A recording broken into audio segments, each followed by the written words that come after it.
Day 3 of the Beijing 2022 Paralympic Winter Games, and at the Yanqing National Alpine Skiing Centre, super combined day. And the second part of the super combined, the slalom run, has been delayed by half an hour.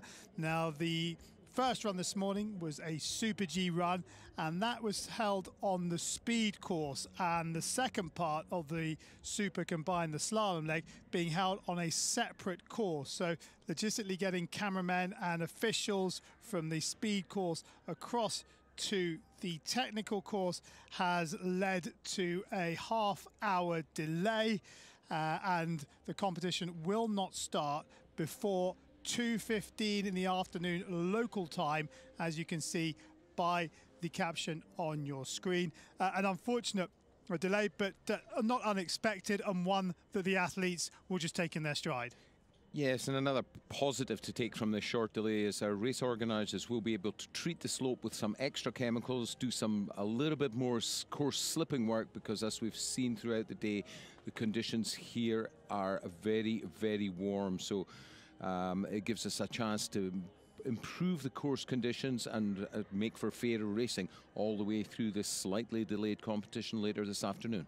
Originally scheduled for day 4 of these Paralympic Winter Games, the race jury, the race committee, decided to bring it forward 24 hours because of the increase in temperature, and the temperature up at the Yanqing National Alpine Skiing Centre getting above 5 degrees, plus 5 degrees, which is why they brought it forward, because it's supposed to be even warmer tomorrow. And as you can see at the moment, the track looks in really good nick, but we've got a lot of skiers to ski it. But we'll have to wait and see. The excitement won't unfold as we'd hoped at 1:45, but it will unfold at 2:15. And as you can see, the slippers going down, but also chemicals being put onto the snow to hold it and make it more durable as the races go through. So as I say, start of the competition delayed by at least half an hour, and the slalom part of the super combined will not get underway until 2:15 local time. And of course, if that changes, we'll bring you any news just as soon as we get it.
冬奥会最大的遗产就是把这些好的东西透过孩子的一代一代孩子的参与，他们去体验，而且融入到生活当中，这是最重要的。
venue clean by turning your rubbish in the waste bins provided. Thank you for your support.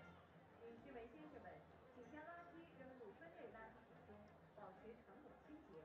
谢谢您的支持。As usual, ladies and gentlemen, the Yongqing National Alpine Skiing Center is a non-smoking venue, so please do not smoke inside the venue. Thank you for your cooperation. 女士们、先生们，国家高山滑雪中心是无烟场馆，请您不要在馆内吸烟。谢谢您的合作。And last info, please wear a mask at all time while entering the venue to watch the competitions. 女士们、先生们，进入场馆观看比赛时，请您全程佩戴口罩。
植物北京水毛根成片绽放。尽力保护1万余株珍稀乱草赛区房安家。倾力保护2万余株赛区乔木异地成林。精心安置赛区每株植物，引种繁育，珍稀植物回归赛区。绿色多貌，生态赛区，为树木留住乡愁，为生物多样性留住空间。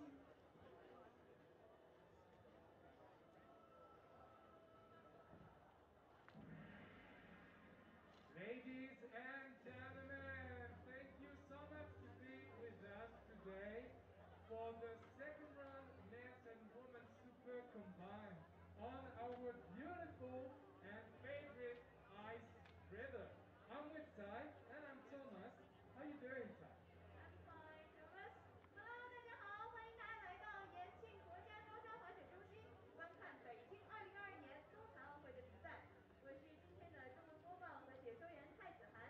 那么在我身边的这位呢，是来自法国的 Thomas， 让我们欢迎 Thomas。Welcome to China.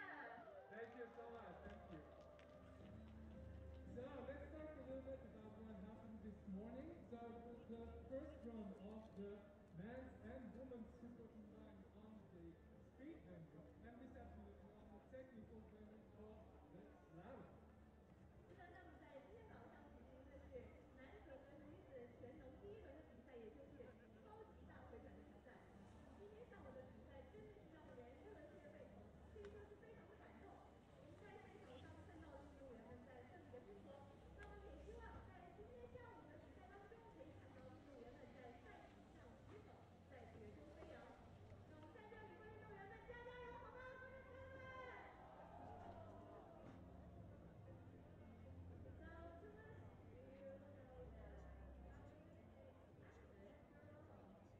Of course I do. And I think it's my favorite. That is really, really cute. And these days, Germans stay with us. So, do you know do you want to know something about this German? Yeah, just tell me. I don't know him very well, so yeah. I would be happy to know him a little bit better. Let's go. Okay, German is like the funny traditional legend and it's a symbol of the Chinese culture. 现场观众朋友们，今天是冬残奥会开幕式的第3个比赛日，也是雪融融上班的第3天。那么在这几天当中呢，雪融融都在做些什么呢？让我们一起跟随着大字幕去猜一下吧。Let's go！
So let's talk about just the schedule of this afternoon. This afternoon, we're about to watch the slalom second run for men's and women's super combined in 3 different categories. We will have the vision impaired, standing, and sitting skiers. 是的，那么今天下午即将进行的是女子和男子全能第2轮的比赛，也就是回转的比赛。那么视障组、站姿组以及坐姿组将会依次进行。So this afternoon we have several athletes to watch, so be careful, open your eyes. We have Yasin Delapras and this guy, Valentine Run, representing France, winners of the first round Super G Vision Impaired this morning. 那么除了这些优秀的运动员之外，也有我们中国运动员的身影。那么我们可以关注的是，张梦秋，她是一位实力非常强劲的选手，在过去的比赛当中已经拿到了1金1银的好成绩，让我们期待他们今天下午的精彩表现。那么比赛马上就要开始了，今天下午第1组女子全能视障组的比赛将在2点15开始。接下来我们把时间交给可爱的史蓉蓉和我们今天的 FB David。Goodbye。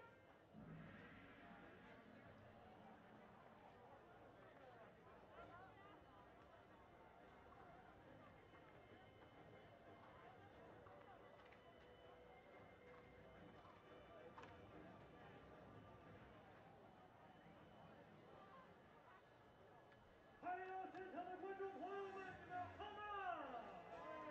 朋友们，下午好，我们又见面了。上午的比赛已经过了一段落，第2轮了，这次离得更近了一点点。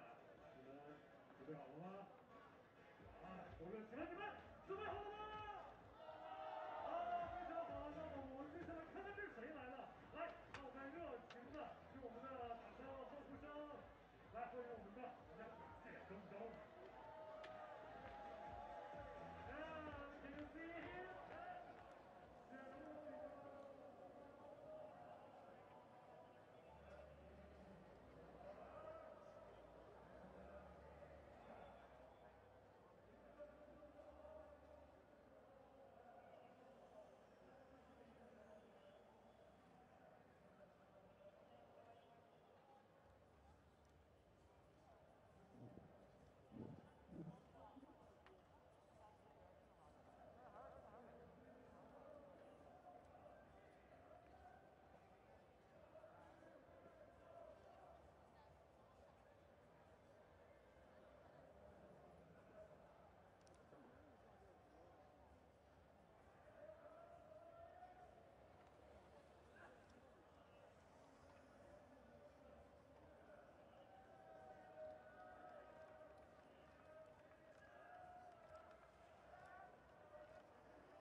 Day 3 of the Paralympic Winter Games, and the second part of the Super Combined is the slalom run.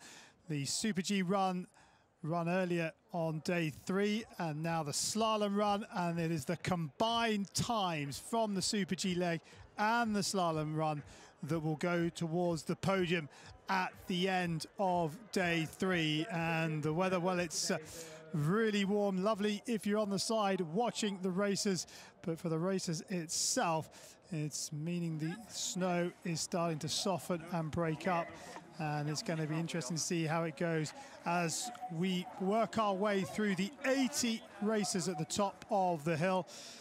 The 3 classes: vision impaired, standing and sitting. Women will go first, and then the men. Confirmation of the weather conditions at the finish area, just under 4 degrees centigrade.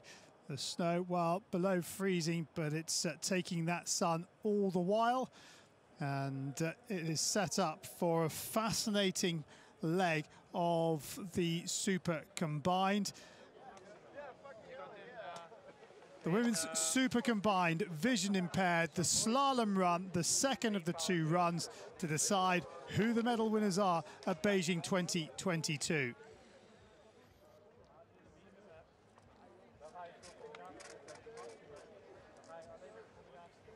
Last minute preparations at the top of the piste. All the accreditations are gathered and will be taken to the bottom. Let's have a look at the start list.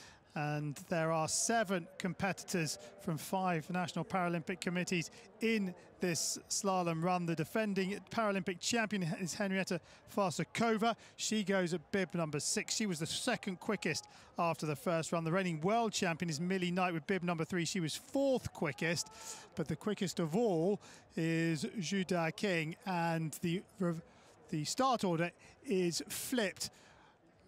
And the slowest from the first run goes first, and the fastest goes last, and that happens in all the classes. Yeah, it's going to be a real nail-biter till the end of each category, and as I say, with the reverse start order from the results from the Super G leg. Everybody watching and waiting patiently. We've had a 15-minute delay. The good thing about that is that course workers have been able to do some extra work in preparing the snow. They put chemicals on. That causes a reaction which drops the temperature, an endothermic reaction. It drops the snowpack temperature, and that allows any free water that's coming present in the snow to bind together, to basically freeze the snowpack back together, and hopefully that reaction will continue for the duration of the afternoon to give firm and fair racing conditions for everybody all the way through the field.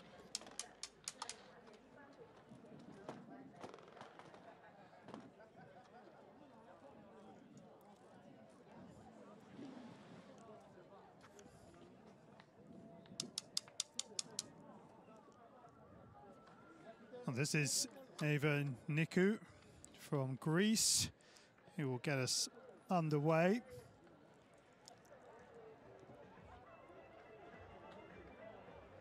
And this is the first time that all these athletes have had a go on the ice river, which is the technical track, a different piece to the speed track.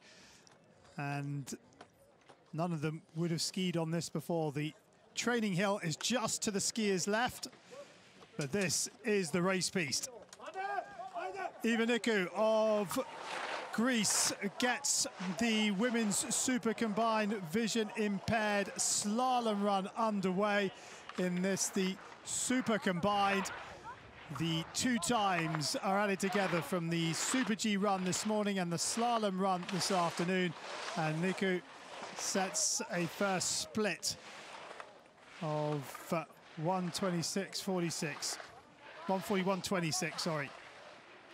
Oh, and then just gets the straddle. That's unfortunate. I was going to say she's a B3 skier, so she has a degree of visual acuity, and that allows her to take a very risky line, go very close to the gates. But in that case, on the entry to that flush, that vertical combination, she just ran a little straight, and the right ski, I think it was, just flipped the wrong side of the pole. Watch the tips very closely here of the following skier. Oh, there it goes. Sorry, excuse me, left ski. It's not the first time today I've had my left and right mixed up, but it ultimately, it's a disqualification, and the Greek pair rather are out of this competition.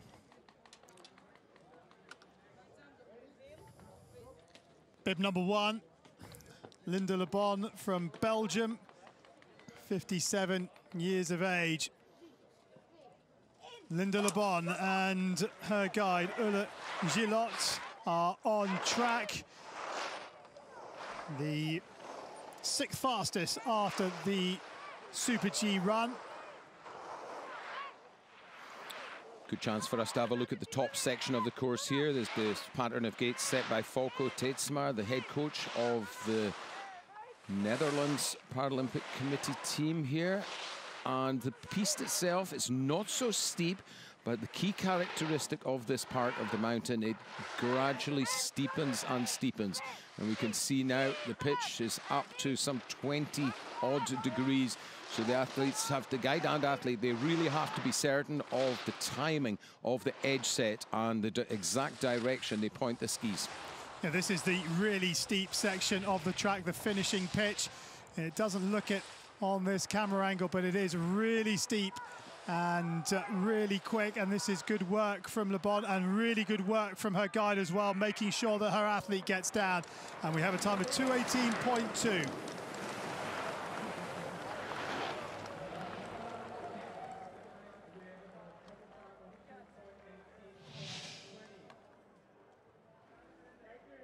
One or two small errors. Again, so important that the athlete keeps reaching forward. That pole plant, critically important in slalom skiing.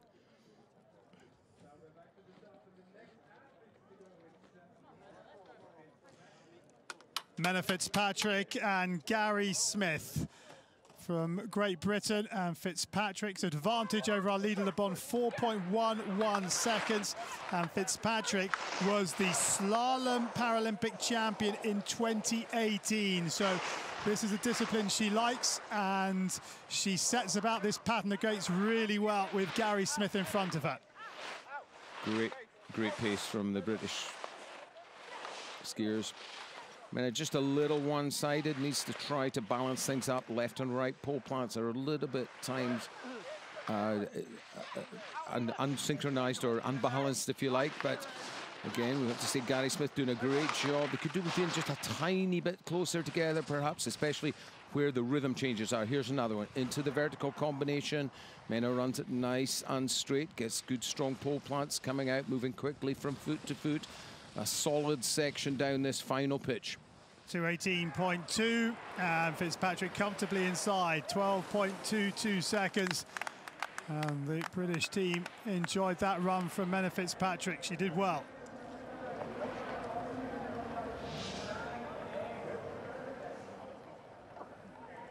Good look at the slow-mo there. Fitzpatrick getting the hand up to brush that pole out of her way to allow her to ski a direct line as she exits the verticale section. Millie Knight of Great Britain and her guide Brett Wild. And Knight, bid number 3, the reigning world champion from Lillehammer in January of 2022. But her advantage really very slight over her compatriot and leader Fitzpatrick. First time split, that advantage is gone. 600's the wrong side of the clock now for Knight. Looks a little bit more focused, a bit more determined, a stronger edge set as the pitch gets steeper. Millie Knight digging deep here. It's a solid performance from the pair of them. Brett Wild doing a good job again, and quick check over his right shoulder as she come towards the next split. The 600th, though, is now grown to over a second, and the world champion has a lot to do. You've got to keep it solid. It's challenging to let the skis run as fast as she dare down this final pitch. It really is so steep. 2:05.98. She goes second, 1.91 off the pace. And Fitzpatrick sees off one of the athletes quicker than her from the first run.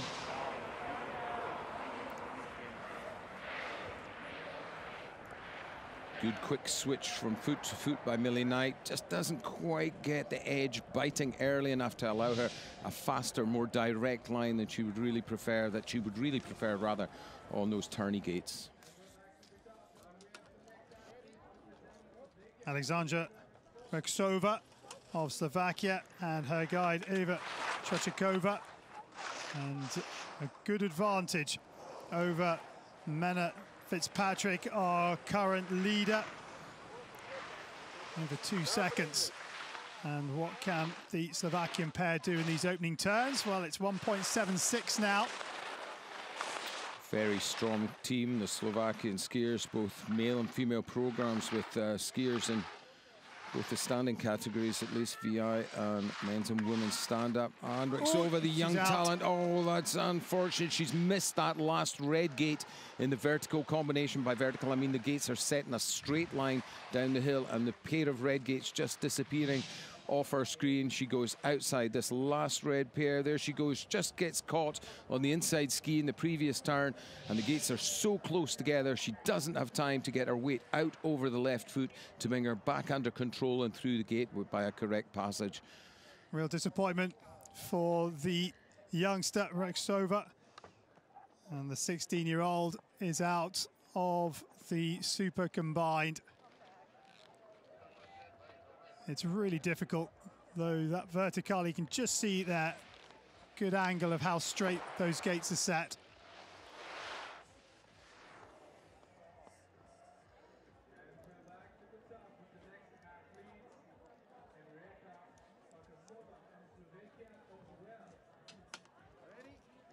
Henrietta Farkasova of Slovakia. Her advantage over Fitzpatrick, our current leader, 3.68, and Farkasova is the reigning Paralympic champion.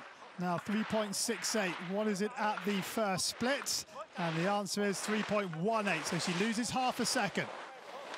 Henrietta Farkasova putting very quick turns here. She's light on her feet, quickly on, quickly off, and she's got her feet close to the gates. This will be a very close run thing. The guide bringing her right to the limits. I don't think they can go much quicker here, and the advantage. Yeah, it's dropped to just under 3 seconds. Still quite a lot going in the bank, but some big turns might just slow her down.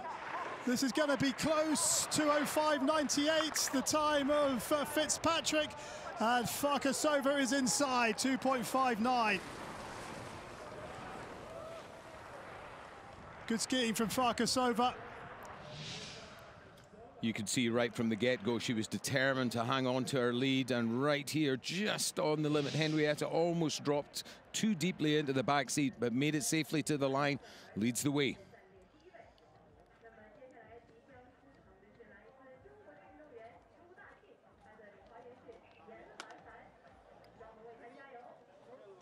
Zhu Da-King from the People's Republic of China and her guide Yan Han have an advantage over Farkasova of Slovakia of 1.92. Zhu, the quickest of the vision impaired athletes in the Super G part of this super combined, and the advantage drops marginally to 1.8.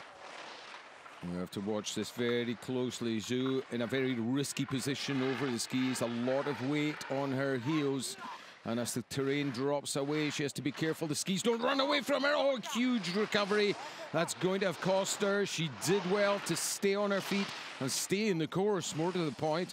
Yeah, half a second now, the advantage, and that error might cost her down here, but she's got to let them run if she can. 2:03.39 is Farkasova's time. Here comes Zhu, and she's outside, but she's second. Zhu Da-King from the People's Republic of China doesn't maintain her lead and goes into second. That's the beauty of super combined competition. Despite the mistake, she'd enough in the bank from the Super G leg this morning. Look, she almost comes to a complete standstill. Does a great recovery to stay on her feet and get herself back in the course. And well, That's a typical story of super combined competition. You never know until the last competitor is down the hill how the results will pan out. So the results of the women's super combined vision impaired, and Henrietta Farkasova of Slovakia defends her title from 2018. Zhu Daking from the People's Republic of China, silver, and Menna Fitzpatrick of Great Britain is the bronze medalist.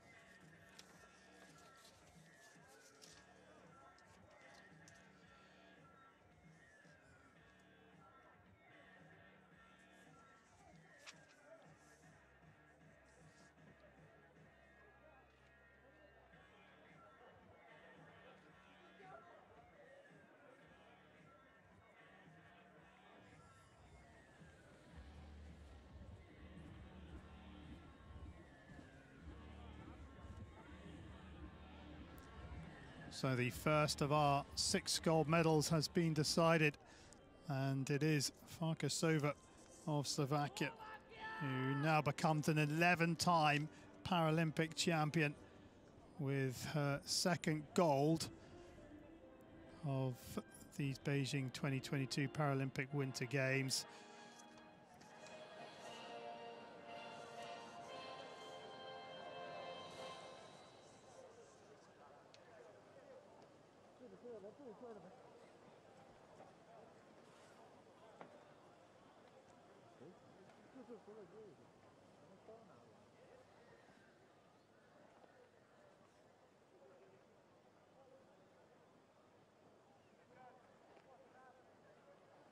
Now we await the start of the women's super combined in the standing category.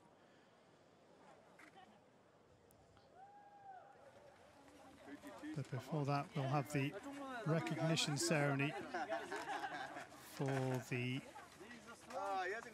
women's super combined visually impaired.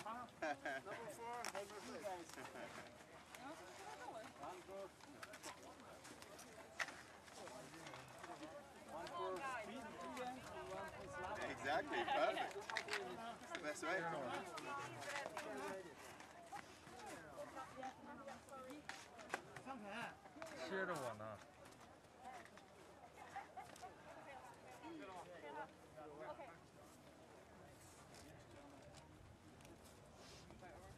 I am pretty on. Ladies and gentlemen, please welcome the Beijing 2022 Paralympic Winter Games. So here come the athletes and their guides for the recognition ceremony in the women's super combined visually impaired race, and led out by Gary Smith and Menna Fitzpatrick and Henrietta Farkasova and her guide and Zhu Daking from the People's Republic of China at the back.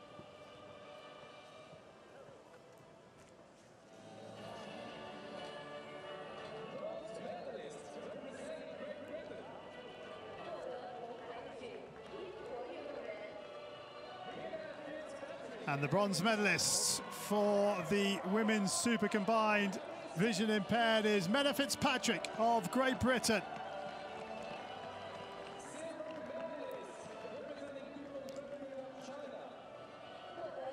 Silver medalists representing the People's Republic of China, it's Zhu Daking.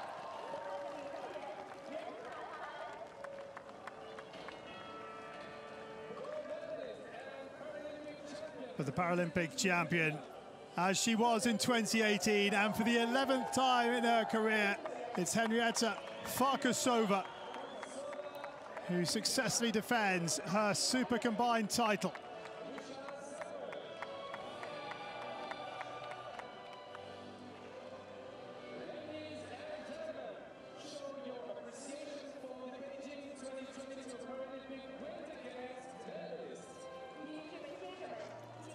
So the women's super combined standing race, and the second part, the slalom, after the Super G race in the morning of day 3.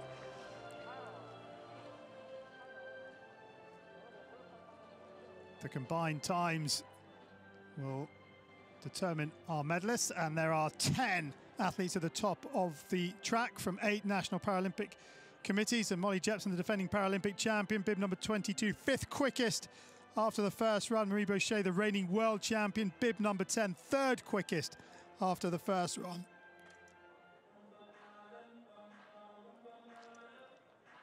And the start order is the reverse of their finishing order in the Super G. So Ali Johnson of the USA was 10th quickest in the Super G. She'll be first out the gate in this slalom run. Here we go, Ali. Nice and fast now.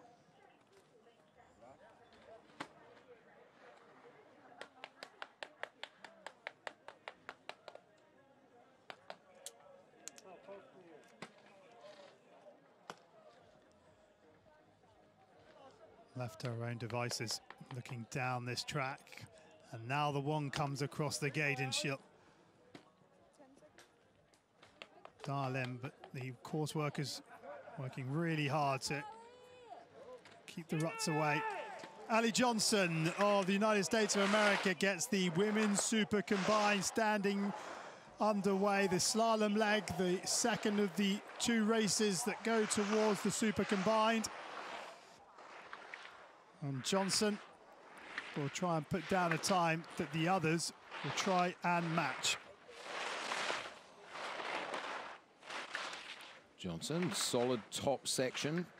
Just as I say that, she starts to run a little late as the pitch increases. I've said already, this is the most difficult section of the slalom hill. It gets very steep indeed, and already it's starting to get a little bit rough because of these changing snow conditions. This is the steepest section of all, and then she catches her right ski on the blue gate, and she is down, and Johnson is out of the super combined. Real disappointment for her. That was a shame. She was looking a little bit ragged, but she was trying to keep the pace up, trying to keep the rhythm of the course. But the snow underneath the very top surface is not quite as grippy and difficult then for the skiers to go from the slightly softer stuff onto the hard stuff where they're trying to edge. It's difficult to predict just exactly where the skis are going to run onto the gate. And that was, well, nearly a straddle, but in the end the ski came off. So ultimately, same result. Johnson is out of the competition. Bib number 17 is Petra Smazova of Slovakia. And Smazova, her fifth Paralympic Winter Games. And she was third in the slalom in 2014, and you can see why. She's very much at home on the short skis. Yeah, very clean set of edges coming down this top flatter section. It's a very inviting top section, so she's taken full advantage of that.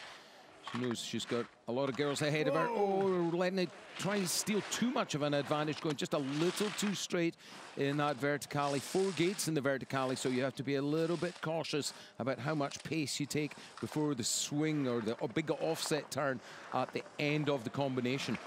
Here comes Smazova, and she'll set a time of 2:16.6, but that was a good recovery, and she almost got flung out of the course. Smazova is down. It's all about quick reflexes and, as you say, a good recovery skills, and Smazova showing those in abundance down on the middle part of the steep section. Right here, got bounced a little wide, but quickly back onto the turning ski, recovered the line as quick as she could there. Vanessa Gaskova of Slovakia, the next to race, and her advantage just 0.15 of a second.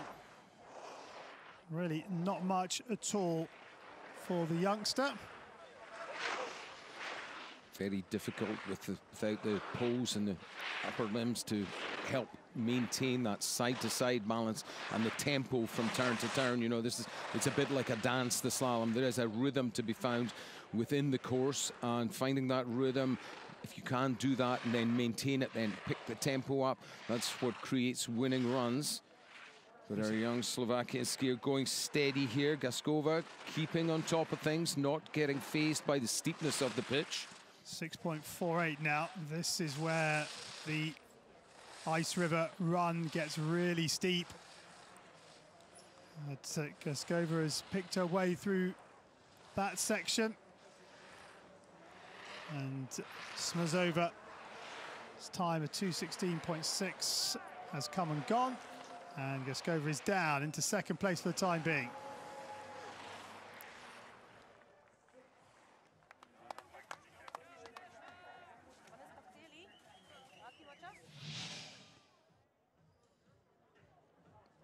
Good close-up of how the skis are working. Slightly deeper edge, steeper edge angle rather, would help give the skis a bit more bite, but a good effort nonetheless.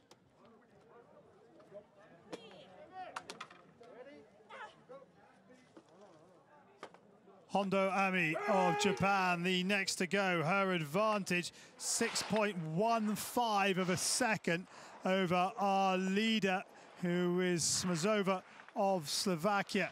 And Hondo in her rhythm straight away and has the advantage still, but it's dropped to just under 5 seconds.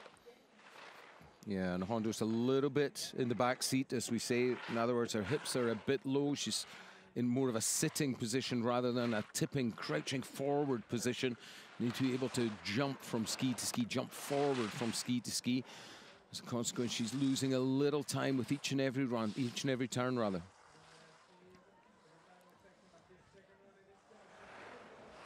Hondo is enough in the bank, does she?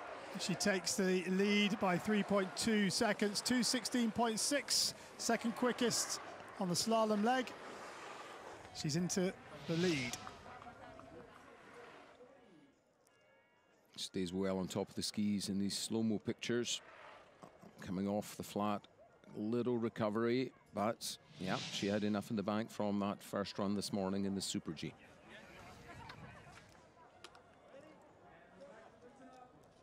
Anna Maria Reda of Austria, 0.49 of a second, her advantage. She's a bronze medalist in this event at the World Championships in Lillehammer in 2022. What can she lay down on this slalom leg? Solid slalom technique, slightly wider stance allows her to get that edge angle developed early. Well, she's found nearly 2 seconds on those opening turns. The upper body gets a little twisted. Back on top of things, though, a slightly rounder line that she would like. She's a little bit late in the line here. Here comes the next split, though, after this combination. See how much damage has been done, if any. Well, no, she's increased it now to 3.91, so she finds over 1.5 seconds. Into the final vertical combination, a double hairpin to come here, then 4 open gates to the finish. She should be safe from here. 2:13.4 is Hondo's time, and we have ourselves a new leader, and it is the German Anna Maria Reda, who leads by 5.4 seconds.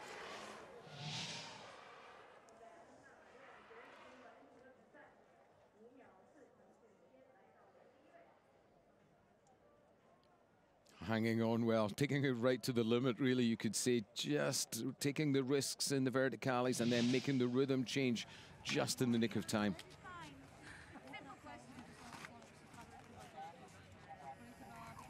Bib 22, it's the defending Paralympic Super Combined champion, Molly Jepson, and she's down straight out the start hut. Oh, dearie me. I don't think she can believe it. That is an absolute shocker for Jepson.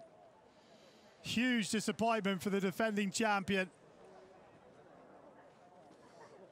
Oh no, that wasn't in the game plan at all, was it? I'm sure we'll see it again in the slow-mo.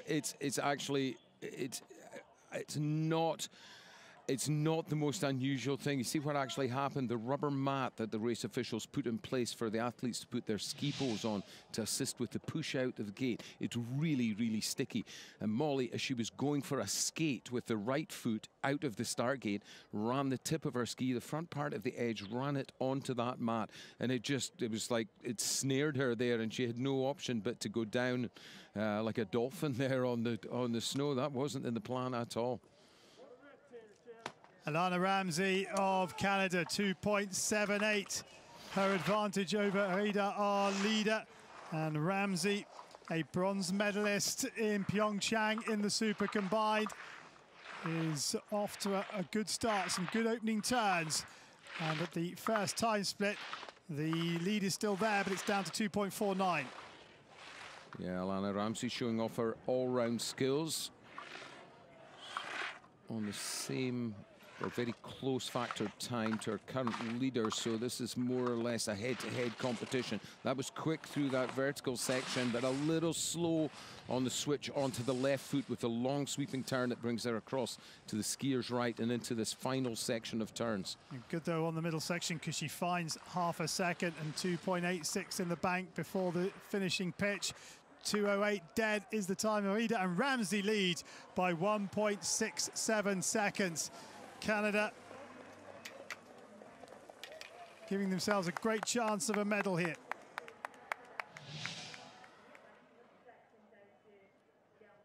Yeah, you can see Ramsey letting the skis go there. Minimal pressure on the skis, just letting them fly down the hill. You've got to take risks if you want to be competitive in this game. Bib number 10, Marie Boucher of France. 1.37 seconds, her advantage over our current leader, Alana Ramsey. And Boucher, well, she's the reigning world champion in this discipline. But she's had a shocker. She has had an absolute disaster. Well, she can climb back up, that will count, but the time has gone. Well, Marie knew that she had to do absolutely everything to try to get ahead of the other girls, and also to put a little pressure on the girls who are following her, because skiing with practically, well, with no advantage from the factor, Boucher has to essentially ski the fastest across the snow of anybody. She's needs to just still keep it calm now. You know, the chance of a medal in this discipline is gone. She's skiing to salve her damaged pride, I'm sure. So just needs to bring this one home safely and let this day put it behind her.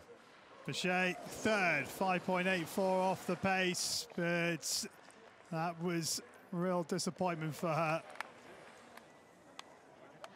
Yeah, as we said at the beginning of today's presentation, there's going to be a lot of surprises, a lot of mixing up of the form guide here, and this will be one of the bigger surprises. Boucher really was expected to do well in this competition, but getting in all sorts of a tangle and then finally straddling this blue pole. But she did complete the course well, so she will appear on the result sheet, but that's no consolation to her right now. Ebba Arsho of Sweden, 2.69, her advantage over Ramsey, our current leader. Arsho, the world champion in slalom, so this is her strong discipline. She's lightning fast on the short skis. 4.92 up from 2.69. This is excellent skiing from Arsho. Yeah, and this is where this is how a slalom specialist has to perform in this discipline. If you have a chance, you don't have much time. You've got a lot of turns to make up time, but you don't really have much time out there on the snow in the slalom leg. So she needs to make every single move count. Take every risk in the book. She's caught a little on the tails. This is going to be close. 6.61 at the top. Oh, she hangs on and she's in by 9.82 seconds. Arsho throws down the gauntlet to those at the top of the hill. Excellent run from her. She's guaranteed herself a medal with that run because there's only one left at the top. Close run thing down on the final pitch.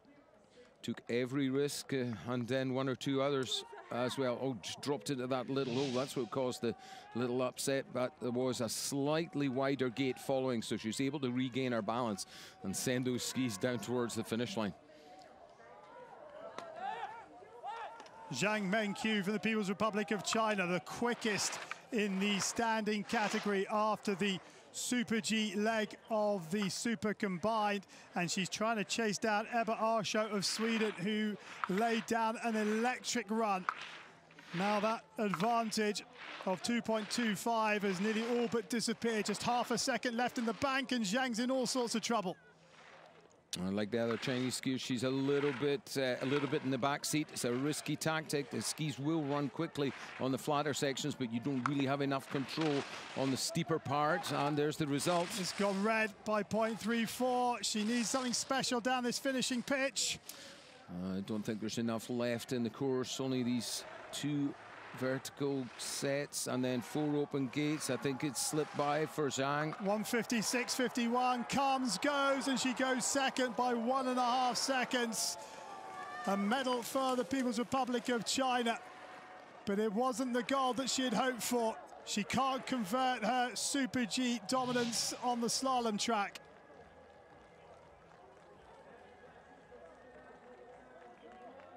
Technical errors costing her dearly on the steeper section there.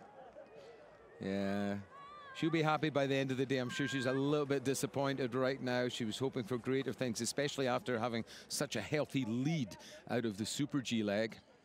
So the results of the women's super combined standing race at Beijing 2022. And Ebba Arsho of Sweden is the Paralympic champion, with Zhang Mengyu of China in silver and Alana Ramsey of Canada in bronze.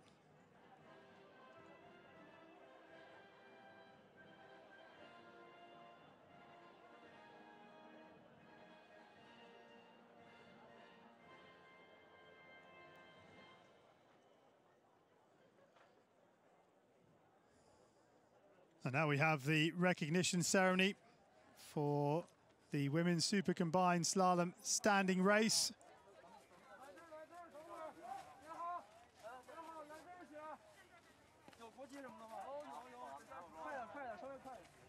And just waiting for Zhang Mengyu from the People's Republic of China. She's just come down, but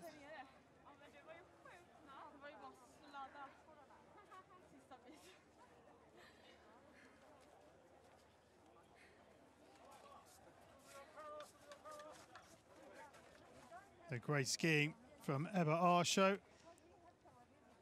in her first Paralympic Winter Games.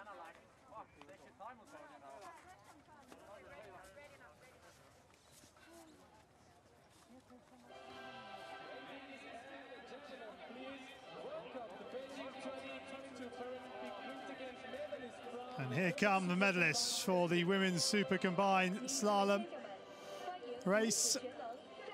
And they're led out by Alana Ramsey of Canada.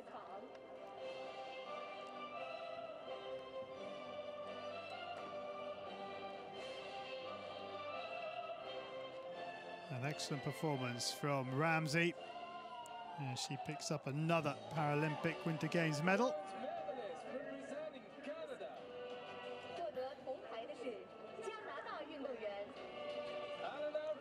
Alana Ramsey, third in the super combined in Pyeongchang. She's third in the super combined in Beijing.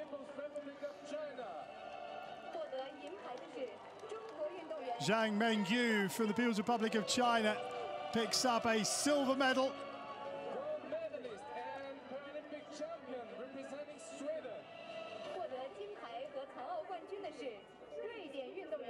But on her Paralympic debut, Ebba Arsho of Sweden wins the gold in the women's super combined standing race. Ladies and gentlemen, show your appreciation for the Beijing 2022 Paralympic Winter Games medalists. And the medalists will pick up their hardware later on, actually tomorrow, in the medal plaza at the Yansing National Alpine. And that will be on day 4.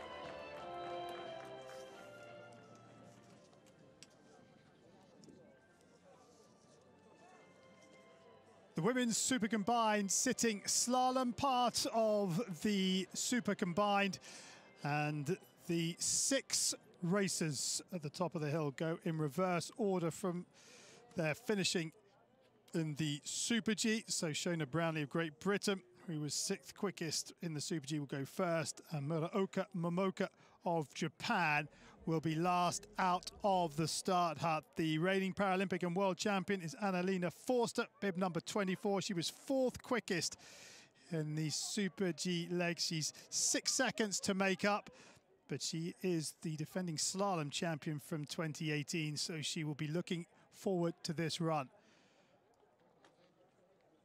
Shona Brownlee of Great Britain in the start hut, and away goes the athlete from Great Britain. And the sit skiers with some really difficult turns ahead of them in this pattern of gates. Yeah, particularly down towards the steeper section where the gates are set quite close or closer together than up here on the top. Brownlee finding her way into the rhythm of the course. She's not really a slalom specialist, but as we've seen, this super combined event can produce a lot of surprises, and I think we used the phrase earlier, you've got to be in it to win it. So completing the course is of utmost importance, and then just possibly wait to see what happened to your competitors, because we've seen a lot of mistakes so far today, and the course conditions are not getting any easier. But Brownlee's down, and I don't know that she's going to make it back for that one. Don't think she made it through the invisible line between the two blue gates. That's right. She needs to go back up the hill a little bit. If she reverses back up and then able to traverse back over, but her race is run to all intents and purposes. Shauna's not the absolute slalom specialist, more of a speed and giant slalom specialist. There's been a decent games for her so far, but that wasn't really on her game plan today. But she's back in the course, and we'll try our best to complete this one from here. Getting the applause and support from the side of the piece, but this is where it gets really, really difficult. It is so steep down here. Just got to keep it going, keep the ski swinging from one side to another. Now pick up the rhythm. It's a bit like a dance that's got a little break in it, where you go through those 4 vertical gates. It's 1, 2, 3, 4, then a long swing, and then 1, 2 short ones. 1, 2 short ones, but she's out once again. Didn't get back for that blue. Not sure that she's got enough momentum to make it back up for that. Makes the red, but I'm pretty certain she didn't get the blue, so that'll be a DQ despite her efforts. She's out of the red now anyway, so Brownlee out of the super combined, a couple of gates from home. A mistake at the top would put her out of contention anyhow. So straight out of the finish area and back to the top we go.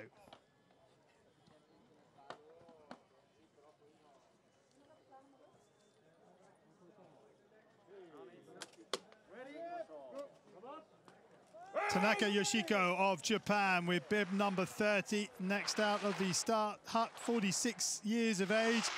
4th Paralympic Winter Games for her. Debuted in 2006 but missed Pyeongchang in 2018. And she will look to put down a time to pressurize the remaining athletes at the top of the hill. There are 4 more after her. Tanaka. It's no mean feat getting these sit ski rigs to work from one red pole to the next blue and back to the following red again.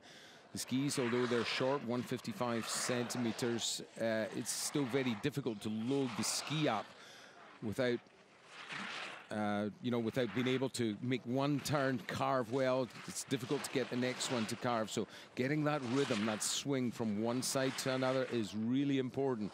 Once you have it, you've got to hold it, and then where you can feel brave enough to take a chance, then maybe just straighten it out. Here's an opportunity for Tanaka to go a little straighter. She takes a slightly more conservative approach, making certain of that final verticale before these 2 hairpins, and then just 4 more turns following this one to get her safely to the finish. Here she comes. Tanaka has negotiated that, and 2:45.15, the time to beat for those at the top of the hill.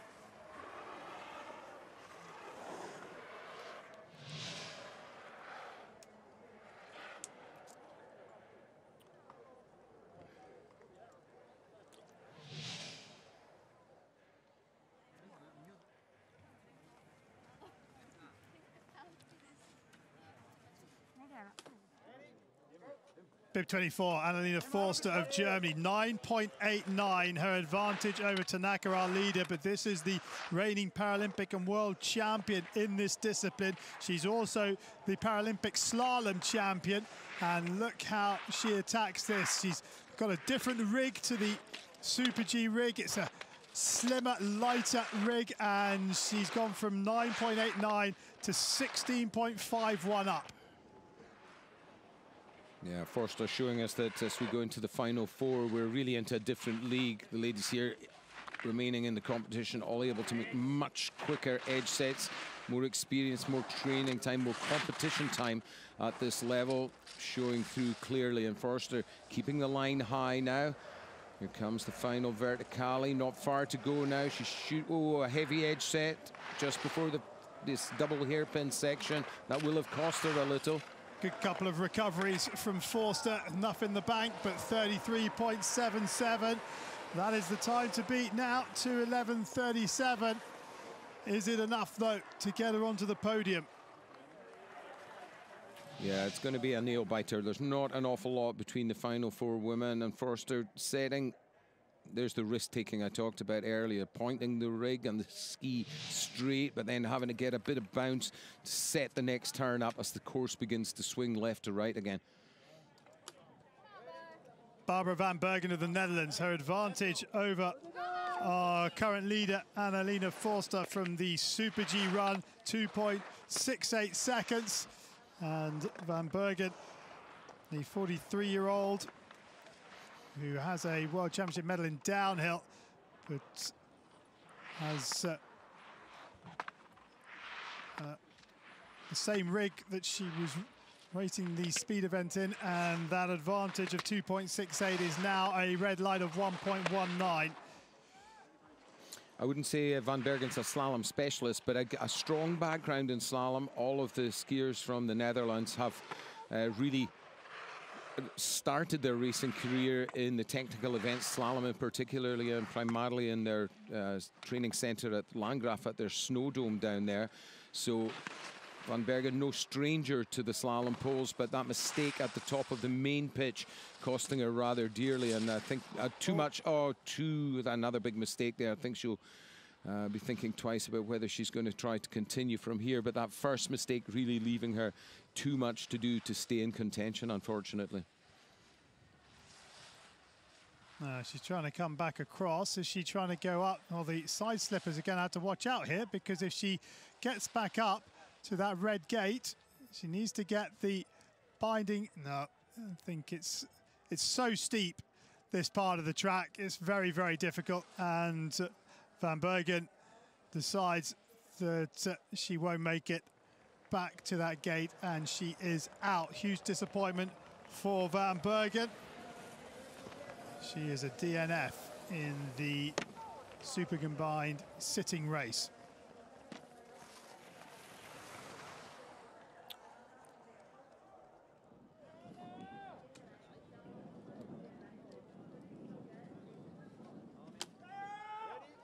Liu Sitong from the People's Republic of China. Her advantage over our current leader, Annalena Forster of Germany.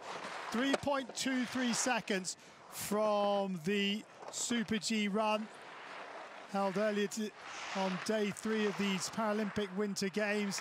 And as she comes to the first tie split, has she still got the green light? 3.23, the advantage, but it's gone all the way down to 0.37. Well, we know Annalena Forster was almost flawless, I would say, on the steep section here, so Liu can't afford any mistakes right now. This looks to be a really solid run. I don't think if she's losing anything, it's just a few hundreds. Oh, well, maybe a little more. 2.15 now, the wrong side of the clock for Liu Sitong, who was China's only para-alpine skier in Pyeongchang. Well, she's got a lot of teammates this time round in Beijing, but Liu has a chance to get on the podium here, because Forster to Tanaka is 33 seconds, and Liu will go second, 4.47 off the pace. Yeah, a really measured run there on the lower part, on the steeper, more difficult section. Took a few risks up the top. They didn't exactly pay off. Some very nice skiing, though, as we see her coming over the brink onto the main pitch.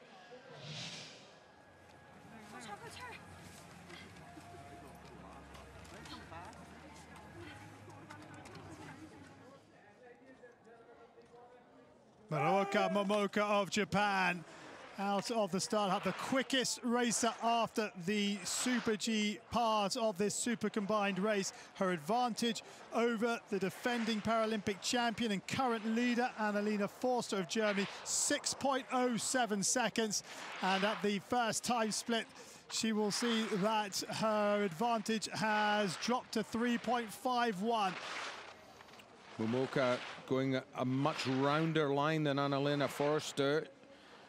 She needs to keep this rhythm going, but she really wants to be a bit closer to the gate. She needs to travel a shorter distance if she's to challenge for a top spot. There's a chance for her to run straight, but she drops into the verticale a little late, so just has to keep the brakes on to manage to negotiate those vertical gates, which are very close set together. Still has the green light by 0.74, but this is getting really close.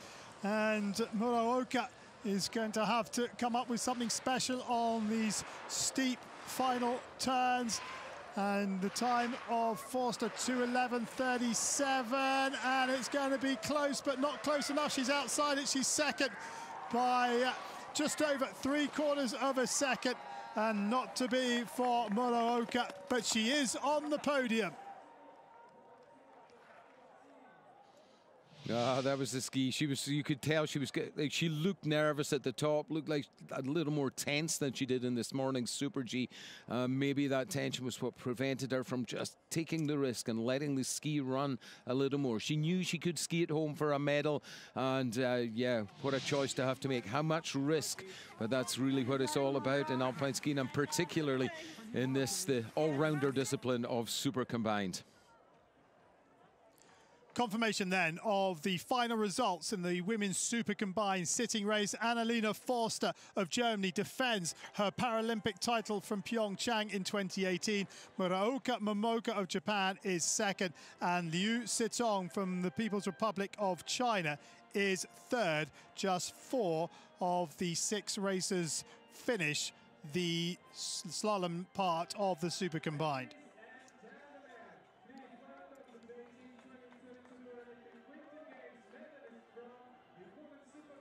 So the recognition ceremony for the women's super combined sitting race, and they're led out by Liu Sitong, second medal of these Paralympic Winter Games. And Annalena Forster of Germany finally gets one over on Muraoka Momoka. Both Forster and Muraoka winning their 3rd medal in 3 races.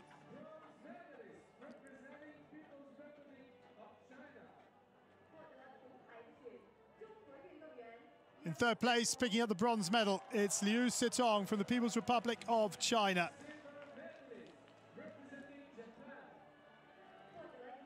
And the silver medalist in the women's super combined sitting race from Japan, her 3rd medal of these games, it is Muraoka Momoka.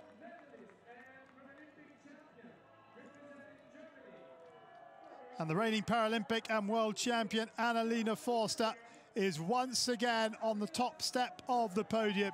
She is the gold medalist of Beijing 2022, and look what it means to her.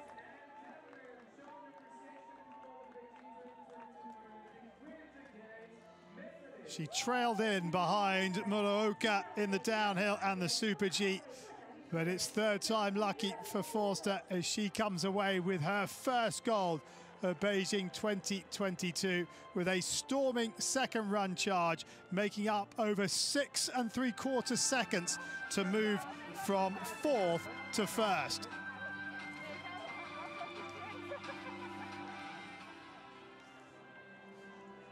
The men's super combined vision impaired slalom run of day 3 of the Paralympic Winter Games Beijing 2022. And the racers go in reverse order from how they finished in the Super G part of this race. 9 competitors from 8 national Paralympic committees at the top of the hill. And well, this is really close race. 1.9 seconds separating the top six. The defending Paralympic champion Miroslav Haros, bib number 4, he was 6th quickest after the first run. The world champion Yacine Delaplace with bib number 3, he was the quickest. But in between, you've got the likes of Neil Simpson, Jakob Krakow, Giacomo Bertagnoli, and Johannes Eichner. This is going to be absolutely really close. It could go any way.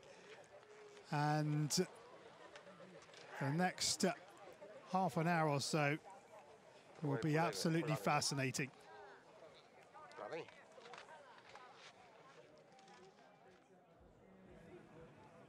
And Lena Forster being congratulated in the finish area, having picked up yet another gold medal.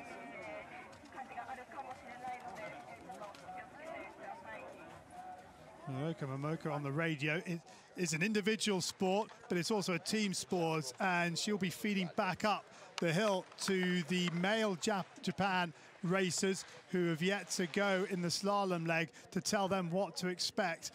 And it's a regular occurrence in alpine skiing. Hwang Mingyu and Han Se-hyun from Korea will get this men's super combined vision impaired slalom run underway. 9th quickest after the super G run earlier on day 3, and there's a bit of a gap building up between guide and racer. Huge gap. There's actually a maximum limit in these lads in the technical events, and these lads are right on that limit. Han needs just to make certain that his athlete isn't any further behind him, or they could risk disqualification for being too far apart. That's good. They've closed the gap up now. And Hwang Mingyu, as a B3 skier, with a degree of vision that will enable him to sense and see where his guide is. Just gets caught out on the terrain change. Yeah, they can't afford to get too far apart. Otherwise, that's exactly what will happen. The athlete following the guide doesn't have enough of a cue, enough of a point to follow. And when that goes, the confidence goes as a result. 2:11.43 for Hwang. There were some heart in the mouth moments, but down on his feet, which is the main thing. Yeah, a lot of recoveries down there. Just managed to get forward and get that left foot back underneath his body to regain the balance in our slow-mo picks.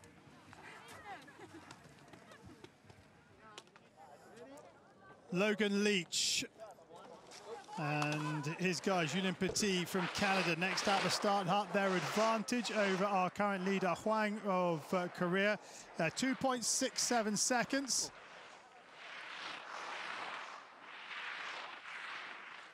As they come to the first split, that 2.67 second advantage is up to 3.36.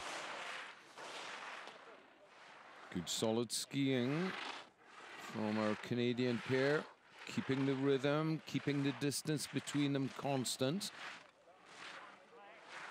And at the next time split, 4.43. They dealt with that vertically really well. This is where it gets really steep, and Leach has done well.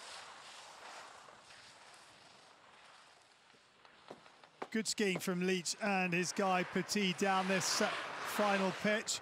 And Leach will take the lead here. Time of 2:06.27, 5.15 the right side of the clock. Good work.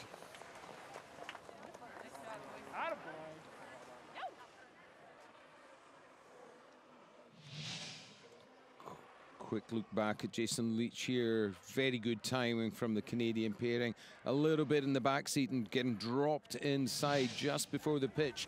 He's lucky he made that mistake up on the flats and not on the steeper section. Patrick Jensen from Australia and his guide Amelia Hodgson, the next to challenge. And their advantage over our current leader Logan Leach is 1.45 seconds. Jensen will be keen to move things up a gear. He's more of a slalom skier than a speed skier. Oh, but he's just been a bit too ambitious there, going too straight. He missed the clear with his right hand, and the gates going between the athlete's legs results in a disqualification. A quick look back, he was doing exactly the right thing. We said he was comfortable in the slalom boards, but just lost the balance ever so slightly, and the tip of that inside right ski running the wrong side of the control gate, and he's out of the competition. A huge disappointment for Patrick Jensen and Amelia Hodgson. Yeah, they were really going for it. You could see they were after making an impression on the top standings.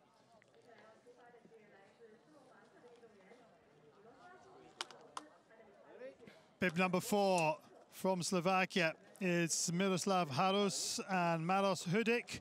His guide 8.28 of an advantage over our current leader Logan Leach after the first run. Now Harus is the defending Paralympic champion. Oh, he's out.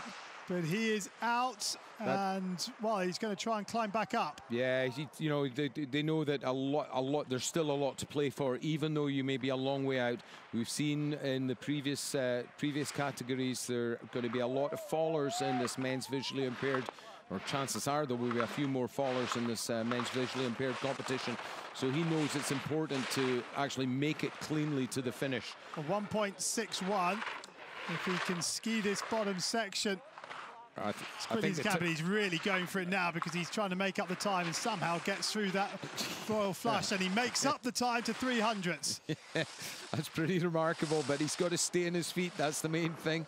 Guide having to slow down and wait for him again, but he should be okay from here as long as he keeps reaching forward, keeps ahead of the momentum, but no. He's out. He was just getting too hot. He was absolutely throwing everything at it, wasn't he? Yeah, right. Oh, you know, just almost touching distance from the finish line. I think 6 gates from home. Harus is out, and another DNF. He'll be disappointed with that.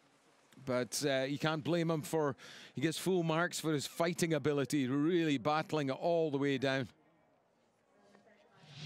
The defending Paralympic champion, Miroslav Harus, is out. So disappointment for him.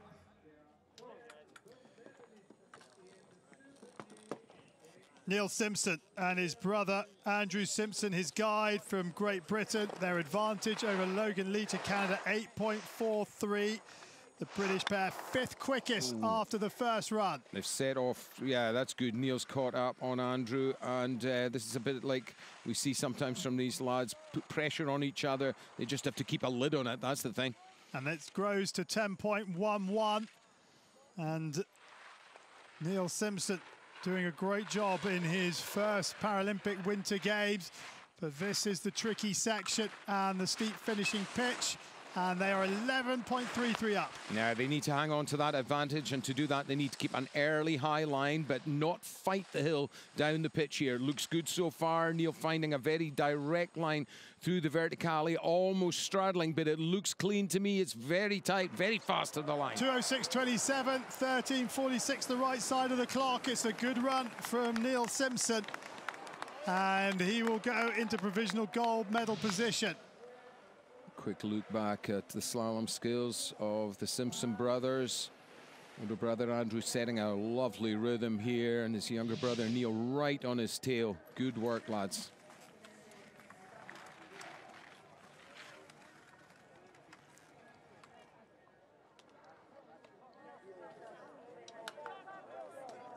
Jakub Krakow of Slovakia and his guy Branislav Brosman.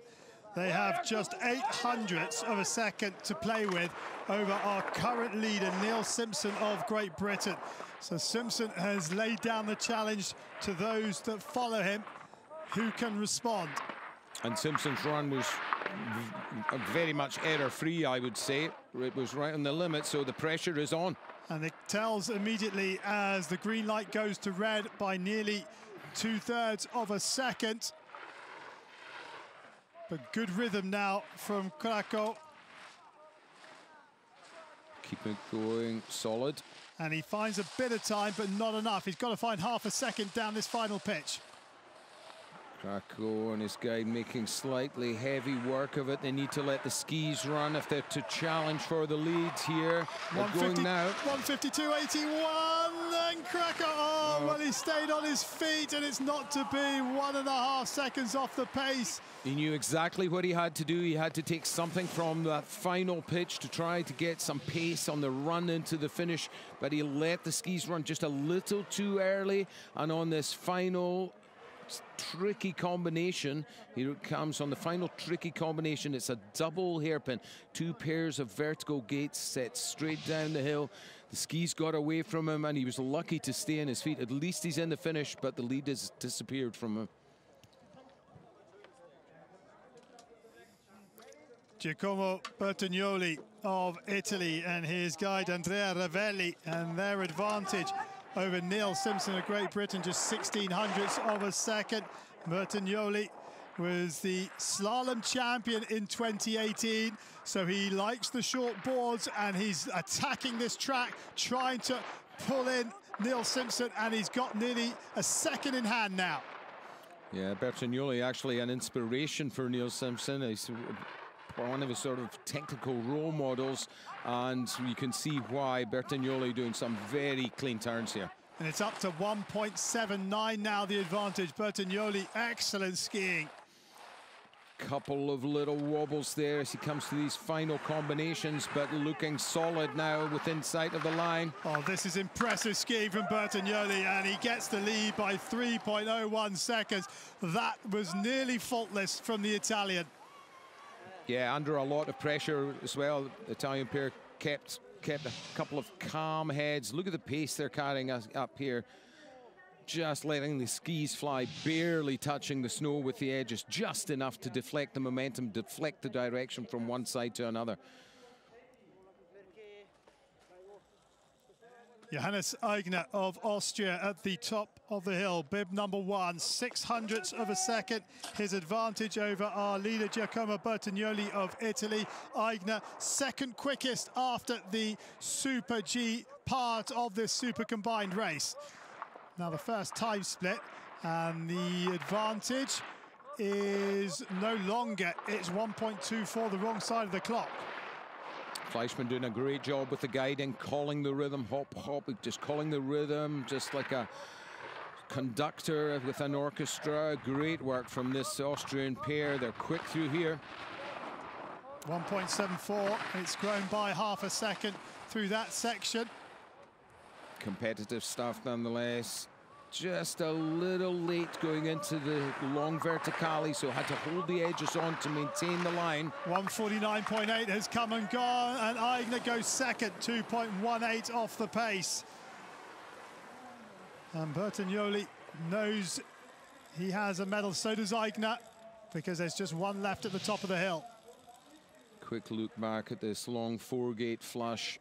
Heavy edge set on the exit, and a couple of tenths or perhaps more lost there by Aigner, but a pretty solid one nonetheless.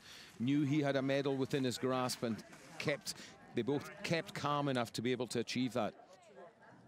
Yacine Delaplace of France and his guy Valentin Giraud won 1.59 of a second.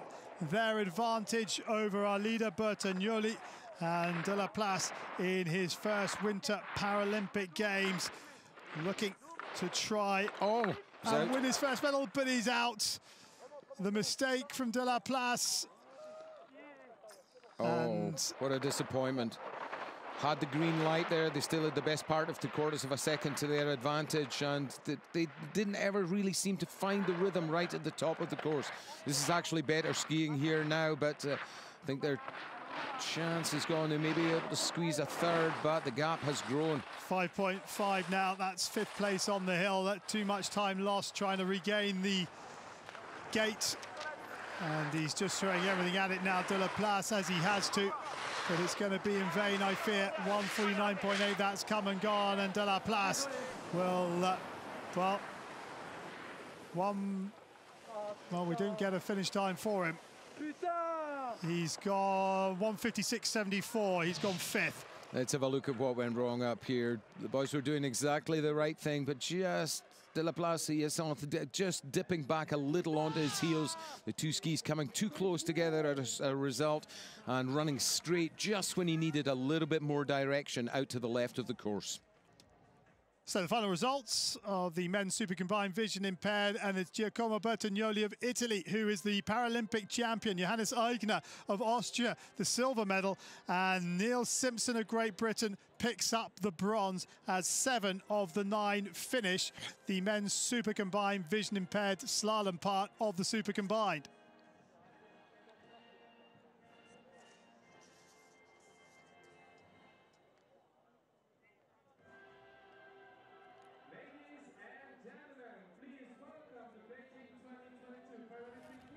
And now the recognition ceremony for the men's super combined vision impaired race.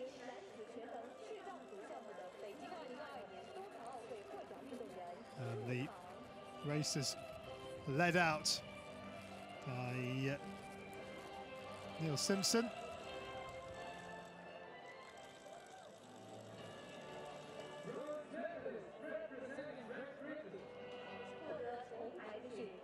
So in third place, picking up their second medal in just over 24 hours, it's the brothers Neil and Andrew Simpson of Great Britain, bronze medalists in the men's super combined vision impaired.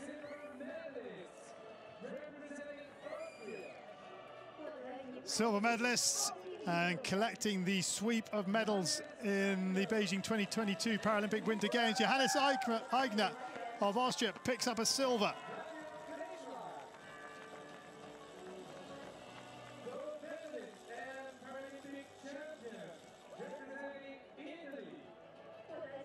And the Beijing 2022 Paralympic Winter Games Super Combined champion is Giacomo Bertagnoli of Italy and his guide Andrea Ravelli. Their third Paralympic gold medal after picking up the slalom and giant slalom gold in Pyeongchang. And Bertagnoli, well, he will be a force to be reckoned with when we get to the tech races later on. The men's super combined standing race, the slalom part, with the Super G having been raced this morning. And 30 racers at the top of the hill from 15 national Paralympic committees. The defending Paralympic champion Alexei Bugiev is not here, but the reigning world champion Arthur Boucher with bib number 12 was the quickest after the first run. He was also the silver medalist in 2018. Can he go one better here? The 30 finishers from the Super G leg have been flipped, and so the slowest Chen will go first. The quickest Boucher will go 30th, and it's going to be really fascinating to see how this course holds up as we go through these 30 runners in the men's super combined standing race.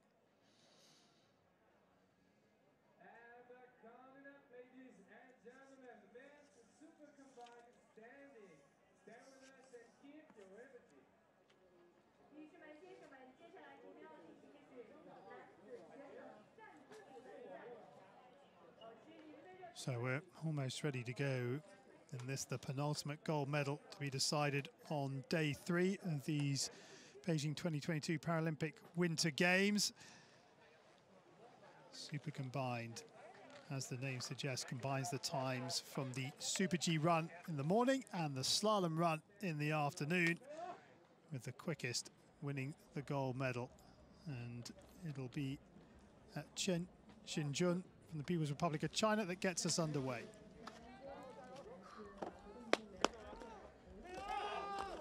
Chen Xinjun of the People's Republic of China gets the men's super combined slalom part of the race underway, and he's full out attack as he looks to make up as much time as possible from the Super G leg.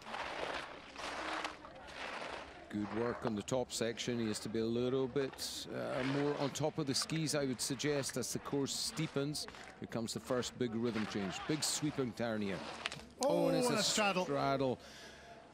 Just didn't get quite enough direction. He had his body in the right position as he went to make the left-handed turn after the big, long right-handed sweeper, but he hadn't taken quite enough direction on the tip of the left ski. Runs on the wrong side of the following pole And out of here comes the long sweeping turn past the second gate in the double the blue, and then rolls onto the red, and it's a straddle.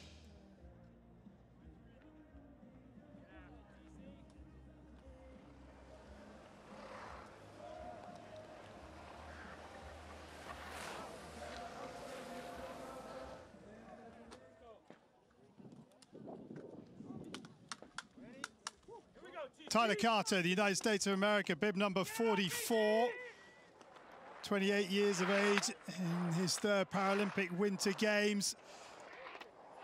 He was 29th quickest after the Super G parts of the Super Combined.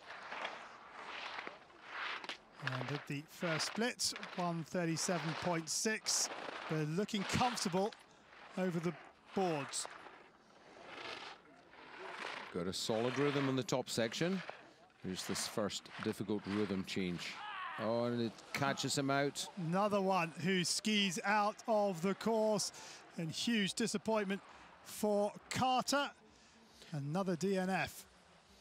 It's a complex section there. You have a vertical section, a single gate coming out of it, out to the skier's left, and then a long sweeping curve to the right through a double. Let's have a look again. It was coming on the entry to the verticale. Here he goes. Just gets pushed onto his heels a little, and can't make it back for the little left footer, or the final turn in the vertical part of that combination. Tokai Masahiko of Japan with bib number 38 on track. The 48-year-old in his third Paralympic Winter Games, but a world champion in slalom back in 2004. What can he do here? Through that tricky verticale. Seems to be a bit of a rut building in there. Yeah, the trouble is on those vertical gates, because the impulse, the pressure the skier applies has to be applied so quickly. You get these little holes, sharp holes forming, so those are going to cause problems for the remaining skiers. Tokai, though, sets the time that everyone's looking to beat, 2:08.54. Yeah. This is New Xiaoji from the People's Republic of China. And he was 27th quickest after the first run, with 1.6 of an advantage over Tokai. Pressure coming just a little late in these turns, I would suggest, and a lot of speed bled off through the verticale. And he's now nearly 1.5 seconds off the pace, so needs to let it run down here if he can. Not a huge amount of the course left, that's the challenge. Got to point them straight and try to limit the damage now. 2:08.54, he's just outside by 0.4. He found a second. Saved his best turns to the very end. The last 3 turns, if he'd managed another 20 of those above, it would have been a very different story, but... Marcus Nilsen Grasto of Norway, 1.69 his advantage over Tokai of Japan, our current leader, and the advantage is down to 0.42 at the first split. Keeps it solid, no pulls, so holding that rhythm. He's just got his legs and his balance acquired by his upper body to rely on. Well, the green light has gone red. Just needs to keep it solid from here to the finish. Not much he can do about the time that's lost. 2:08.54, just goes by. Third, 0.78 of a second off the pace.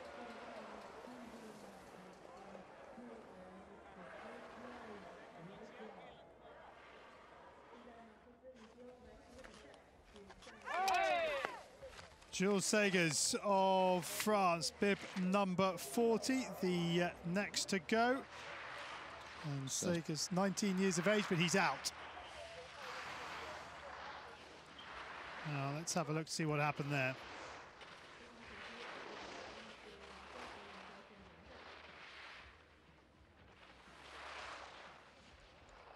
Now this is bib number 41. This is Arvid Skoglund, the 18-year-old in his first Paralympic Winter Games. Solid top section from the young Swede. This is good. Full out attack from Skoglund, and at the first split, 3.67. Brilliant opening turns. Needs to stay forward now, keep that fast foot action going, because this is where the course gets more difficult as the pitch gets steeper. Gets that weight forward through that difficult section. This is good work. 3.73, still got the green light. Yeah. Oh, the weight now is a little bit more in the middle of the skis. You can see the skis windscreen wipering, washing from side to side. He's still going quickly, but is it enough? 2:08.54. Yes, it is enough, because he leads by nearly 5 seconds. Skoglund, our new leader in the men's super combined. Davide Bendotti of Italy, the next on track. His advantage just 0.04 of a second over our leader. And he gets popped out of the track. And he is out. Davide Bendotti just trying to be a little bit too ambitious there. And that's a 3-tracker just with the one ski. There's no chance to get another ski out to help you make the recovery. You really have to be well balanced over the ball of your foot, all the way top to bottom. You need to take the risks as well, but then that's ski racing, and particularly in the slalom discipline. Sun Yang Long from the People's Republic of China. 0.54, his advantage over Skoglund of Sweden, our current leader.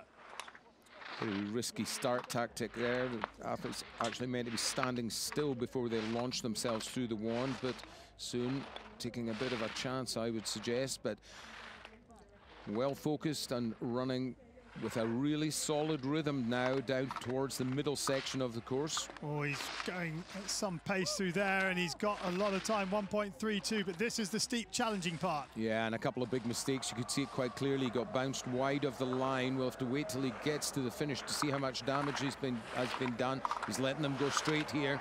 2:03.57, he's in. 1.68 for Sun Yang Long from the People's Republic of China.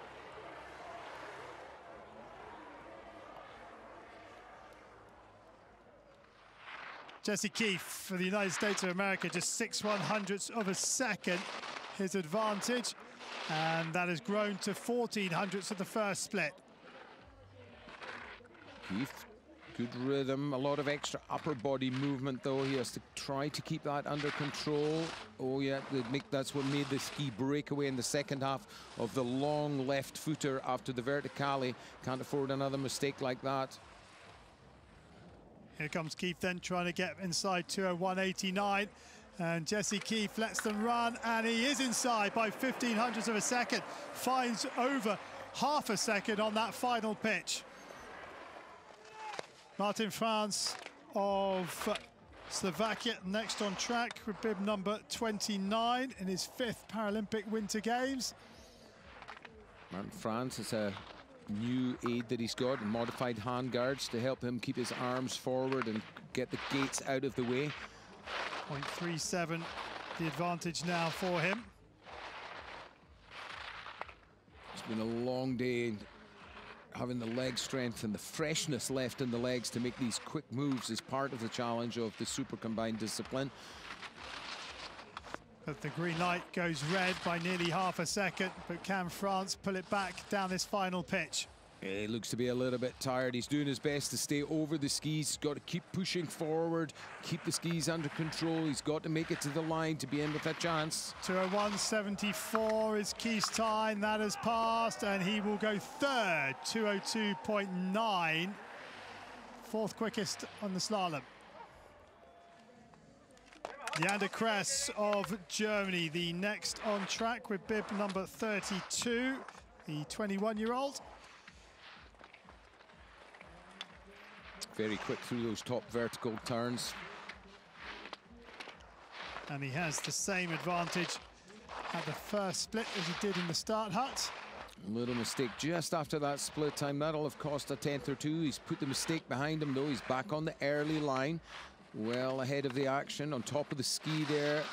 Just gets on top of it in the nick of time, but he needs to find some time down here. At least a quarter of a second required, but good work. it's just a little scrappy. The pressure coming just after the gate rather than above it. 2:01.74 is gone. He's third, 1.07 off the pace.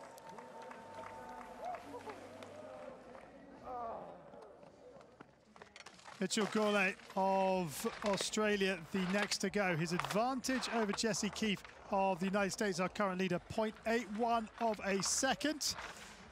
Mitch Gourlay right on the limit. My goodness, that was some recovery.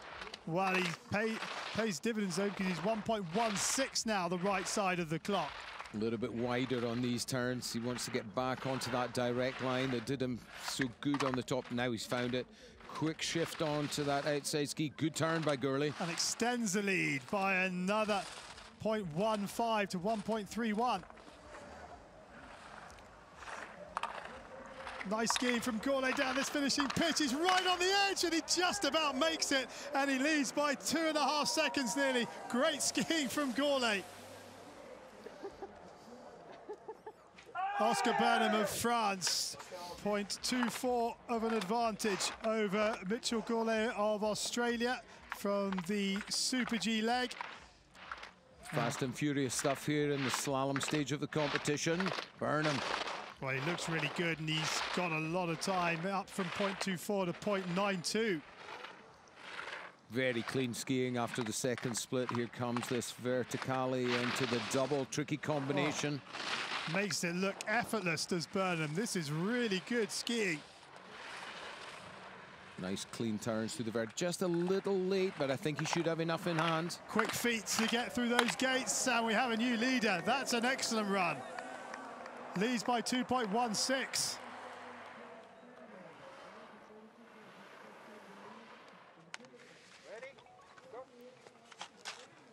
Adam Hall of New Zealand, the next out the start hut. His advantage over Burnham, 0.43 of a second. And Hall, well, he is a two-time slalom champion at the Paralympic Winter Games. And he extends the lead to 0.66. He's a master of precision, is Adam Hall. He's at 82.10% for his factor. Uses that to good advantage, but it means he has to be millimeter perfect, and so far so good for Adam Hall. Up to 1.38. Yeah, more great skiing from Adam Hall in Beijing. Got to point it straight now for the finish. Try to take some last minute momentum in these final four gates. 1:57.10, he's home, and he's home by 2.33 seconds. We've seen some amazing skiing in the last couple of runs. Misawa Hiraku of Japan, his advantage just 15 hundredths of a second over our current leader Adam Hall of New Zealand. Misawa has to be very direct, has to go straight to see Deers, get that single ski just around the gate, no more. It's gone red by 1/4 of a second, but he's giving it absolutely everything. Just a little wider than his ideal. He's a tiny bit late. The close shot doesn't really show that. He's out of that difficult vertical to the double. Good work from Misawa, but is it enough to get in front of Hall? 1:54.77. No is the answer. Misawa will go third, 2.98 off the pace.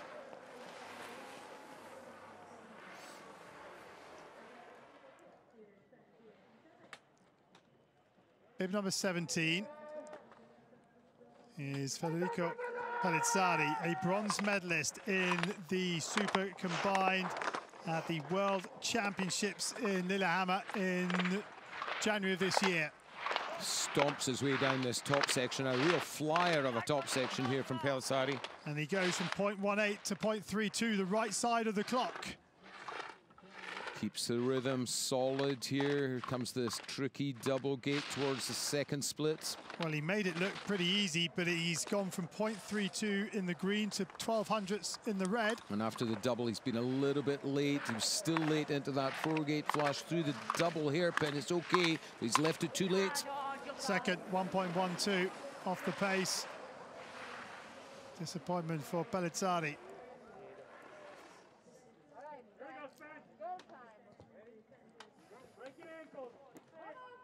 Spencer Woods, 12th quickest from the Super G leg, and his advantage over Adam Hall, 0.45 of a second. Skiing with bib number 27. And his first World Cup podium was in a slalom. He was third in Zagreb. So what can he do here? He's got to clean these turns up. He's lost most of it as his advantage in those top section, because he's running late. You can see the heavy edge set below the gate. That series of errors sort of continuing. Doesn't quite get it clean on the double gate. And that is now a big red light at 2.5 seconds. Just has to hang on here, limit the damage, and watch what the other competitors still to come can do. Good job here on this double hairpin section. Solid edge sets to close the runoff. 154.77, sixth, 5.33 off the pace for Spencer Wood.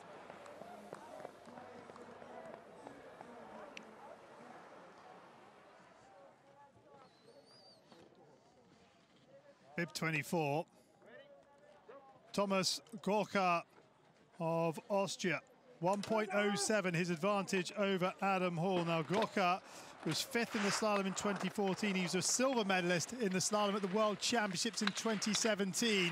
So what can the Austrian do on this run? And he is absolutely flying. Yeah, expect fireworks here. Tommy Gorka is one of the most determined, most ambitious competitors on the tour, and really wants to make his mark in this slalom stage of the competition. Look how straight he's going here. Got to get this double. Drops in a little late. It's a heavy edge set. He's still got the green light, but it's a very small one, 500ths. What can he do about it in these closing gates? One hairpin, two hairpins, 4 open gates to go. He runs as straight as he dares. It's not enough. He's outside third, 1.15 off the pace. A really exciting run from Gorka, but it's not enough.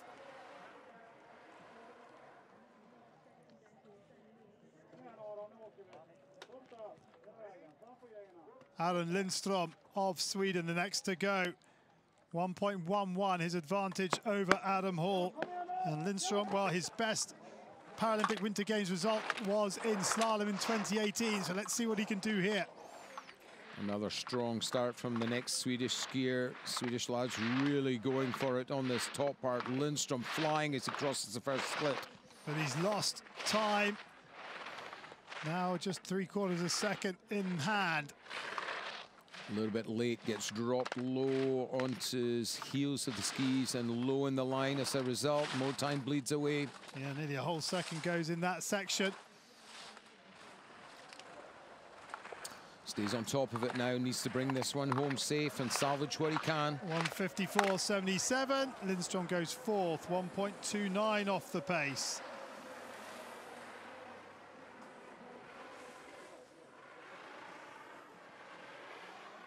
Bib number 30, Roger Puig-Davy, 1.26 his advantage over Adam Hall. 9th quickest from the Super G run.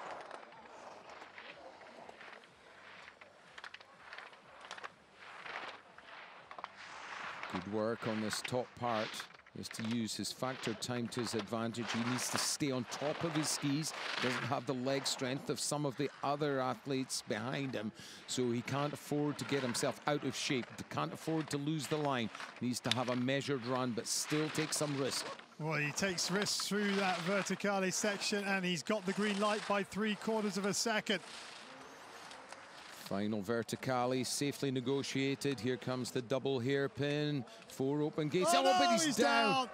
Puig-Davy was so close to the end. He was, what, 4 gates from home? 4 gates from home. He's going to hike for that third last one, which he slid by.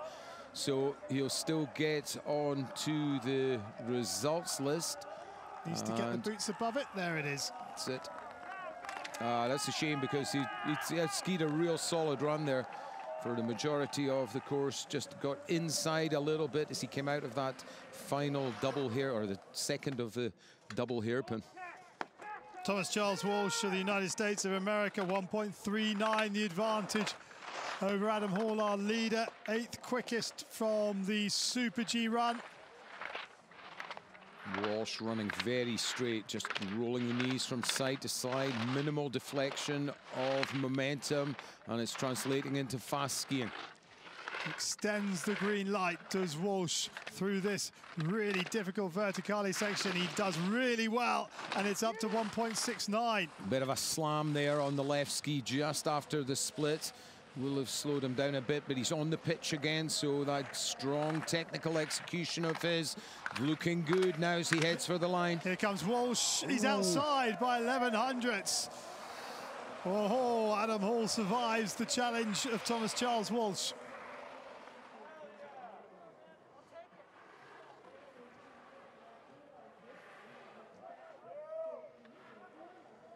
Bib 21, Nico Pajančnić of Austria, the 25-year-old in his second Paralympic Winter Games. And he is 7th quickest after the first run. And he's got nearly 2 seconds in hand, but half of that is now gone. Yeah, he's not such a slalom specialist as Pajančić, but he knows he's an experienced competitor now, a lot of mileage under his feet. He knows that as long as he has a respectable run, makes it to the finish, then he can watch the others and maybe just pop a sneaky chance at the podium. 0.36 coming into these final gates. And Pajančić is outside Hall's time, and he goes 6th, 2.3 off the pace. Shrug of the shoulders, he knows that's too much. He let too much slip by in the slalom part of the comp.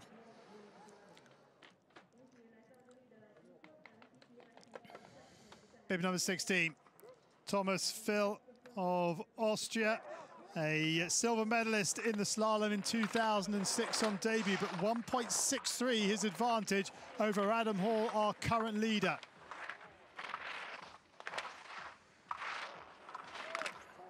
Now, another athlete who really needs to stay on top of the skis is an LW9. Oh no, Thomas. Oh. Straddle that pops the right ski off, and Thomas Phil is out of the super combined. Real disappointment for the 35-year-old.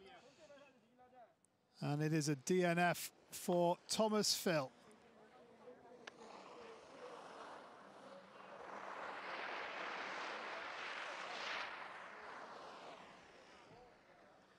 Quickly reunited with his ski, and Phil will make his way to the bottom of the hill, but not to be for him today.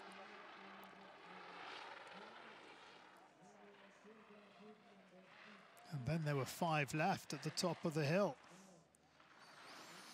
Yeah, as we expected, there's been quite a few DNFs. A difficult condition, but I think the high pressure of competition here at the Paralympic Winter Games starting to jangle the nerves of even the most experienced competitors from the world circuit. Manuel Bodnex of France, 1.68 his advantage from the Super G in the first run of the Super Combined. He was 5th quickest. What has Bodnex got in the locker here? Good few top turns. He loses 0.99 of his advantage. Difficult ask with the prostheses. It's a very short set, and by that I mean there's only about 10 meters between the majority of the gates, so quick movements from foot to foot are required. And now the red light by 1.84. Let them run straight here. Can maybe shave a 10th out of that, but no. 154.77 goes into 9th position. And then there were 4.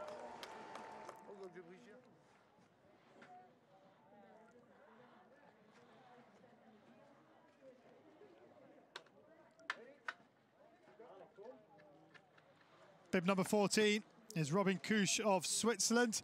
2.19 his advantage from the Super G run over Adam Hall of New Zealand, our current leader.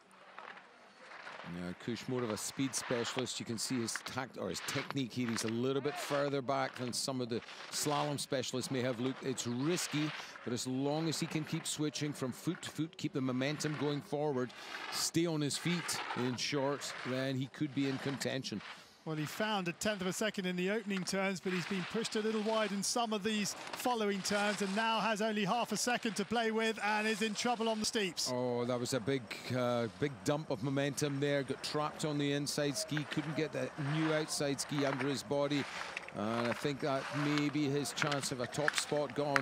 1:54.77 goes. He's into 6th place. Disappointment for Kush.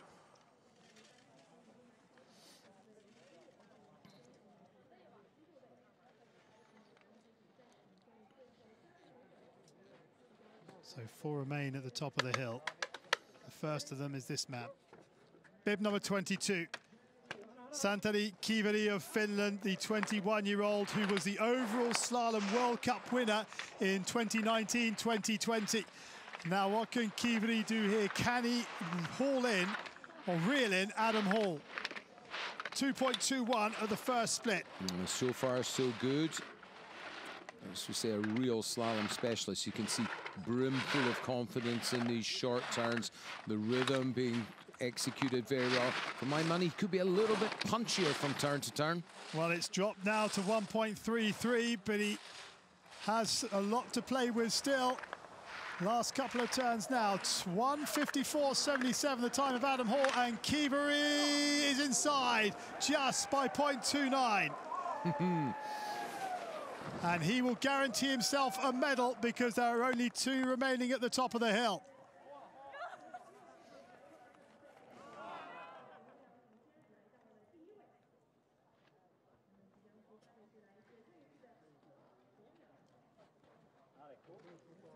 Bib number 39 is Theo Gomor. 9/10ths of a second. His advantage over Santeri Kiveri of Finland, our current leader. Yeah, this will be a close run thing. Gomor does have a little more advantage from the factor, but it's ultimately all about the skiing. Theo knows he has to push as hard as he can here. Well, he's the downhill Super G and Giant Slalom champion from 2018 in Pyeongchang. But his other medals have been in speed events. So this is a real challenge for him as he gets nearly caught out. He is caught out. Yeah. For the 9.2s, this really short set of gates, the short distance between the gates makes it real tricky. He's right back in there like all of the Swiss team. He's a tough competitor. He won't give it up without a fight, no matter what the end result's going to be. Well, 1:54.48, that's come and gone. And sadly for Gomor, there'll be no medal in the Super Combined. 14th position, 6.86. Adam Hall has himself a medal because there's just 1 remaining. Theo Gomor, the fatigue setting in and taking its toll on the lower half of that run.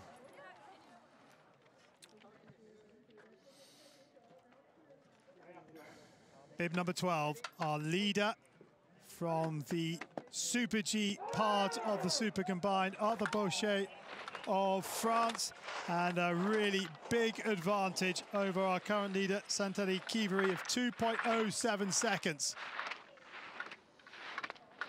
Bauchet looking like he's got a fresh set of legs on here this afternoon, despite this morning's work. This is great slalom skiing from the young Frenchman. Well, he's gone from 2.07 to 3.4, and Bauchet, the reigning world champion in this discipline and silver medalist in Pyeongchang, has 3.8 to play with.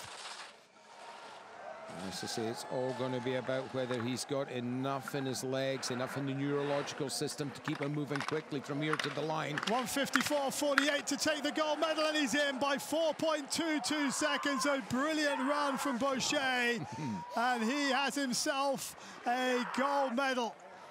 And an excellent run from him.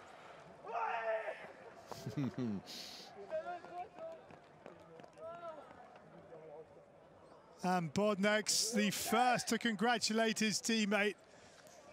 Great to see such camaraderie, but Bauchet is the Paralympic champion.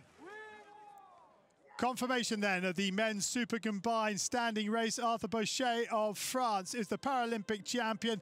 Santeri Kiveri of Finland takes the silver, and Adam Hall of New Zealand, a big run from him, moving from 15th into 3rd place in the slalom part of the super combined.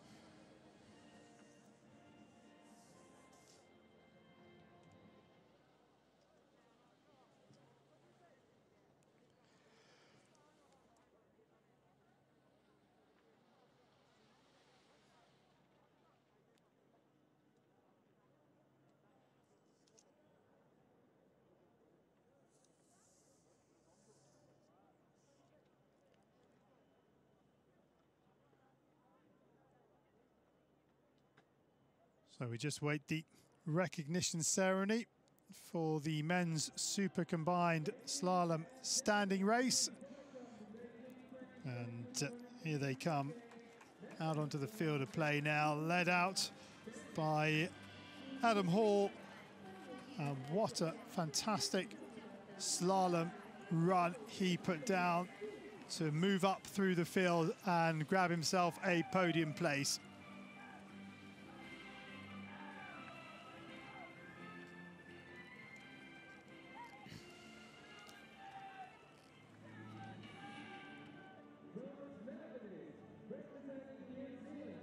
So Adam Hall, bronze medalist 4 years ago in Pyeongchang, is bronze medalist again in Beijing.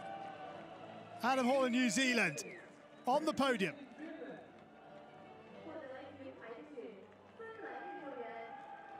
Silver medalist Santeri Kiveri of Finland, the 21-year-old.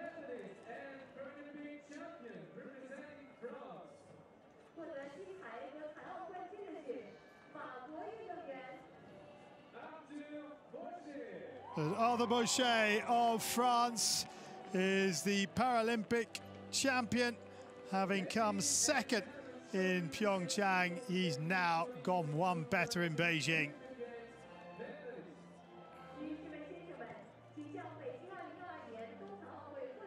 A 2nd gold of these Beijing Paralympic Winter Games for Arthur Bochet of France.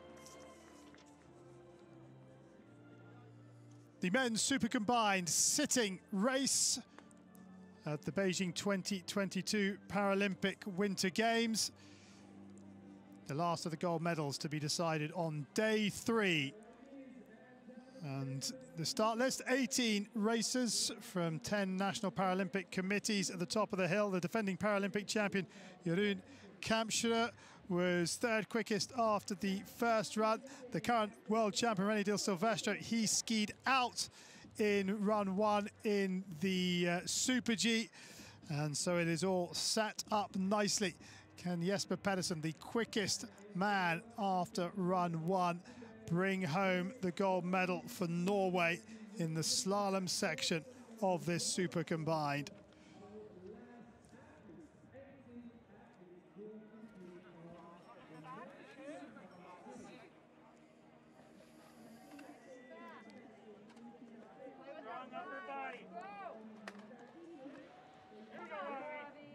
Ravi Dugan of the United States of America with bib number 67 gets the slalom run of the men's super combined sitting race underway. 18th quickest after the first run. The athletes go in reverse order. So Dugan first, and our quickest racer, Pedersen, will be 18th out the start hut. Drugan gives us a first chance to see what this course is going to look like for the men's sitting category. As I said already, it's a short series of turns, short turns, very close together. And that means the sit skiers have to set the rhythm and keep it going all the way, top to bottom.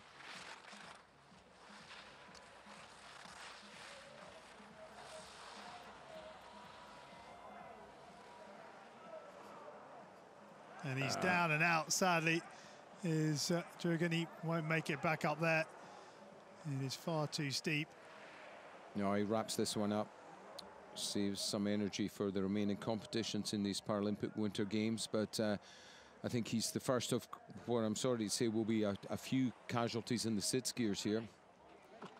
Murat Pellet of Switzerland, the next to go with bib number 60, his second Paralympic Winter Games. His best finish was in slalom in 2018. So let's see how he goes here. Oh, nice recovery, just managed to regain the rhythm on the exit from the verticale. Using the facilities provided, the bottom of the pole to get back on track. Good work from Pellet, and he's... Grinds to a halt, but that's okay. Yep. He's allowed to do that as long as he eventually passes the gate.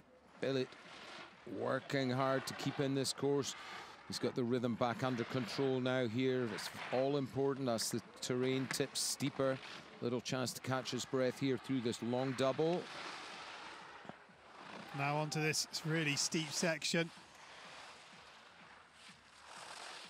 Missed the entry to these first 4 gates before these 1, 2, 3 vertical gates are very wide. So the skiers do need to come in there with a lot of commitment if they're to enable themselves to find a rhythm and find anything like an attacking line for that final pitch. It really is steep. It demands precision, but a lot of commitment as well. Han Sang-min from Korea, the next to go with bib number 58, the 42-year-old who made his Paralympic Winter Games debut back in 2002 in Salt Lake City. He's a silver medalist in the giant slalom in 2002. Let's see how he fares on these tighter slalom gates. Okay, on the top section, getting right in there, chopping the gate with his body, getting the ski carving, or at least cutting underneath the gate, keeping the height in the turn. Just as I say that, he gets dropped just before the verticale. He's lucky he managed to negotiate the verticale. He's round the double as well, but here come these wide gates. See how much they swing across the hill. It's getting rutty and bumpy there, so you have to come in with good direction and early. Have that direction early before you get the ski right beside the gate. Han, couple of gates from home, and he will set a time. 2:07.09 is the time everyone is shooting for now.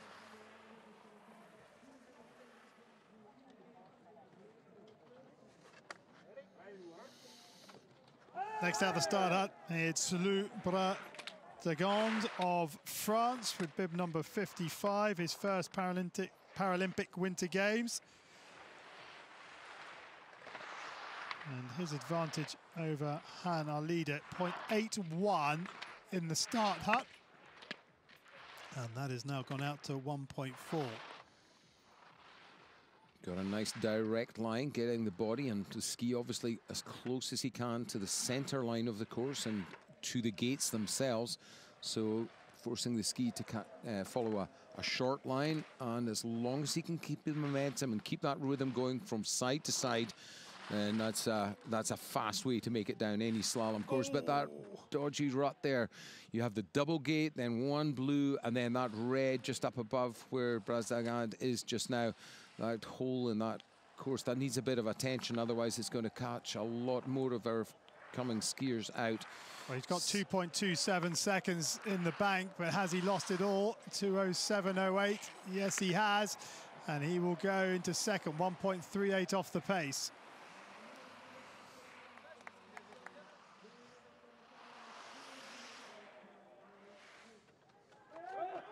Gong Xiaolin from the People's Republic of China with bib number 72, the next to go, the 32-year-old in his first major championship. And his advantage over Han, our leader, is 1.15 seconds in the start hut, and that is now 2.31 at the first time split. Yeah, that's a real strong top section. He's had a little bit of problems and now lost that attacking line. He's not so close on the gates as he was to begin with, but now trying to wind the line back closer to the gate. Here's a chance for him to do that. He gets to run straight, but no, he's definitely out of this one. The ski's off. That rut bouncing him out, and perhaps having the ski locked onto the rig might have helped him there. He might have been able to recover that, but well, That's one for the post-match analysis for Gong and his team, but it's another DNF.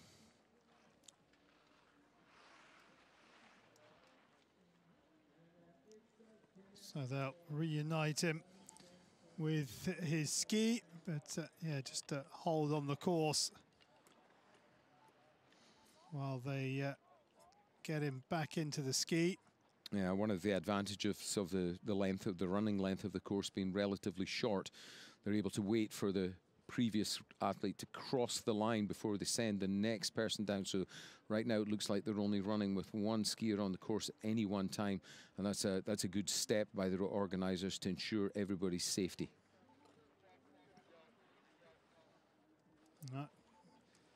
So sorry, not quite gone right with the initial effort to reunite him with his ski, but he's back into it now, and Gong will make his way down the side of the track. And as we look up, we can see the course workers going to work on the track.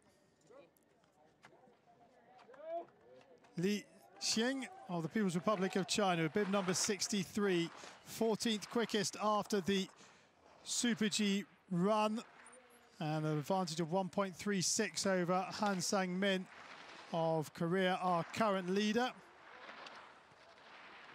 And as he comes to the first time split, the advantage grows to 2.28. Very clean technical execution, and by that I mean just how precisely he's rolling from edge to edge. That's allowing him to ski a very direct line. Not so much now as the terrain starts to get a little steeper. He looked more comfortable up on the flats. But playing the cards that he has to his advantage on the top part. Well, the advantage has dropped to 1.9 as he enters this very steep finishing section. And these really wide turns on the steepest part of the track are the major challenge now in the course. The vertical combinations, not so long as you can come into them on an early line, they shouldn't present too much of a challenge. Oh, he did that well for the first couple. Now he's got it back to 07.08. He negotiates it well, and he's in by 1.58 of a second. It is Li Xiang of China who leads the way now.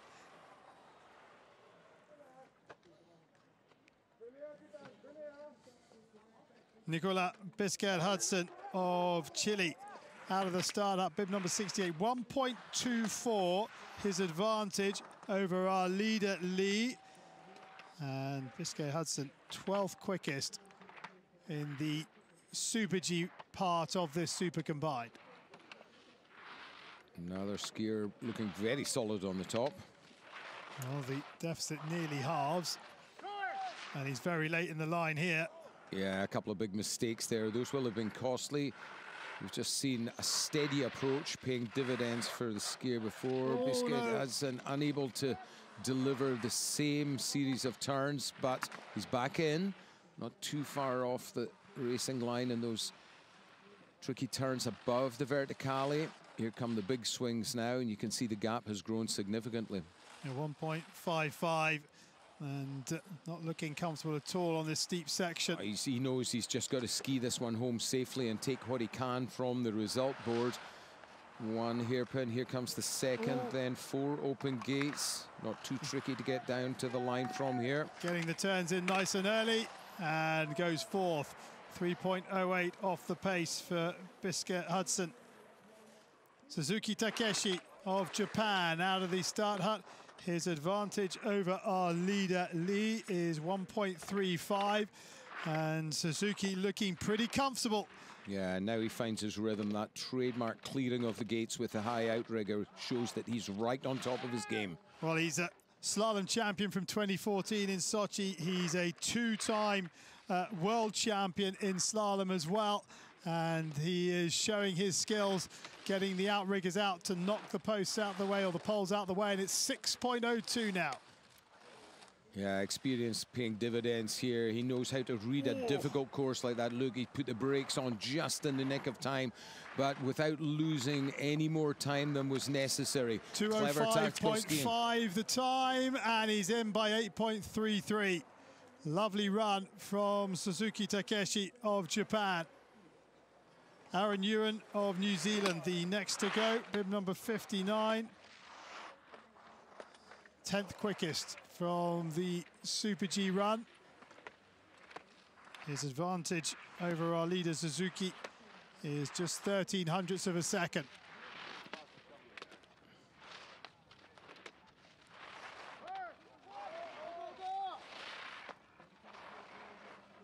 Keeps the rhythm, keeps it going steady. He's not quite got the specialist skills of the previous couple of skiers, but he knows he can ski himself into, a possible chance medal. Just as I say that, though, coming out of that verticale before the double, almost grinds to a halt, and that was a straddle. The tip of the ski definitely went the inside of the red pole. So unfortunately, Ewan will be out of this one. So huge disappointment for Aaron Ewan of New Zealand, as he registers a DNF in the men's super combined. Liang Zilu of the People's Republic of China, 0.54 his advantage over Suzuki Takeshi of Japan, our current leader. And Liang showing some good form in these early turns, some good rhythm and some good line, but his advantage is now the smallest that we have in ski racing at 1/100th. Great skiing up on the top, really rhythmical, beautiful to watch. Great execution. He's got the line under control. Maybe could run a little straighter on a couple of the turns, but right now he's keeping himself in touch. Excellent work here from Liang Zilu as he comes down this really steep section, but he's making it look ever so easy. Lovely rhythm. Can he keep it together? Yes, he can. And he's in by 1.85. Brilliant final section from Liang Zilu.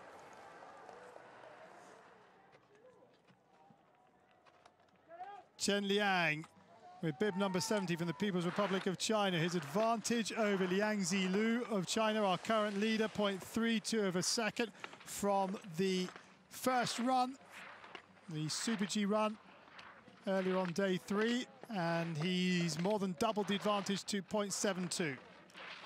Oh, he's trying everything he could. It was an ambitious run. I'm not sure if he passed that gate cleanly. Looked to me like perhaps he'd run it down. We'll have to either look at a slow-mo or rely on the gate judges to decide that one. He's battling on, keeping them, trying to get the fight back to the hill. Well, one of the course workers definitely out now. Getting in the way, and I think he's going to struggle to get up there because it's really very steep. But he's going to give it a go, is he? Oh, well, no, well, he definitely didn't make that blue gate. So that will be a disqualification.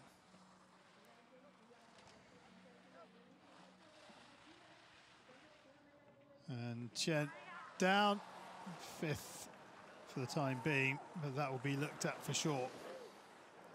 No, that's definitely going to be a DQ.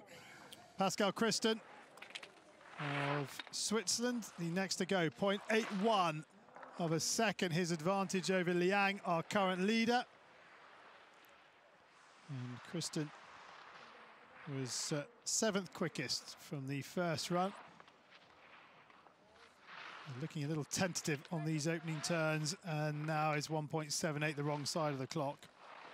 Yeah, he's relying on his Super G leg from earlier this morning to carve him enough of an advantage, and now he knows he's not a slalom specialist. He knows he just has to do his best to keep himself in the course here and see what the other competitors can bring to the hill. It's a bit of a struggle, though. This is not an easy set, and very difficult snow conditions now for the sit skiers. The mixture of the soft snow at the very edge of the racetrack, and it's still quite firm in places, soft in others, so very difficult to predict, especially with just a single ski underneath your body to rely on. Very difficult to predict how the turns are going to develop. Now Christen picking his way down here, and he's getting too late in the line, and he is out. So disappointment for Pascal Christen. It was getting harder and harder, and eventually he's out. But you can see how soft the snow is with the track that's left in the finish area. Keino Akira of Japan out of the start hut. And he was 6th quickest after the first run, 1.16, and there's a mistake that's shaved off all the speed. I was saying 1.16 is advantage over Liang of the People's Republic of China, our current leader. So that now is a deficit of 1.53. Yeah, and that's an LW11. You know, when he gets out of shape, that's the second time he's sort of run off the line. He's going to struggle, really struggle to get back online, and really that problem there, he's not going to make it back from that, I fear. Kano is out, so another DNF in the Super Combined sitting.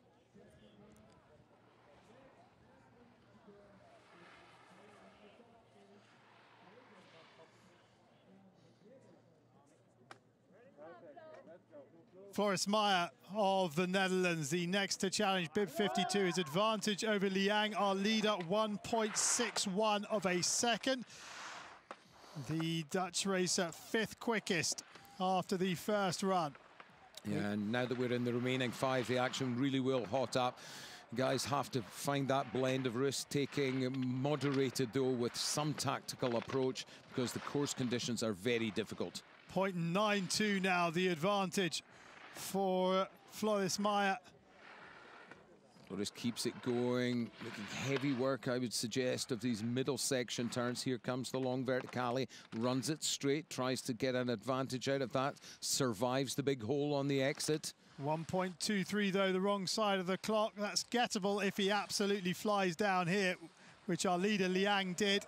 Meyer, no, he spins out, and that is his race run. Frustration for the Dutchman, but he is a DNF.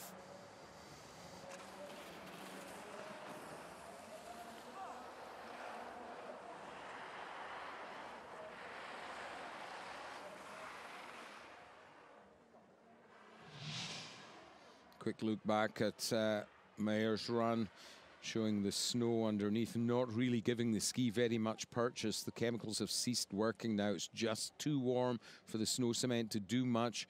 A lot of soft debris at the side, but even on the ideal race line, the snow peeling away underneath the skiers' razor-sharp edges.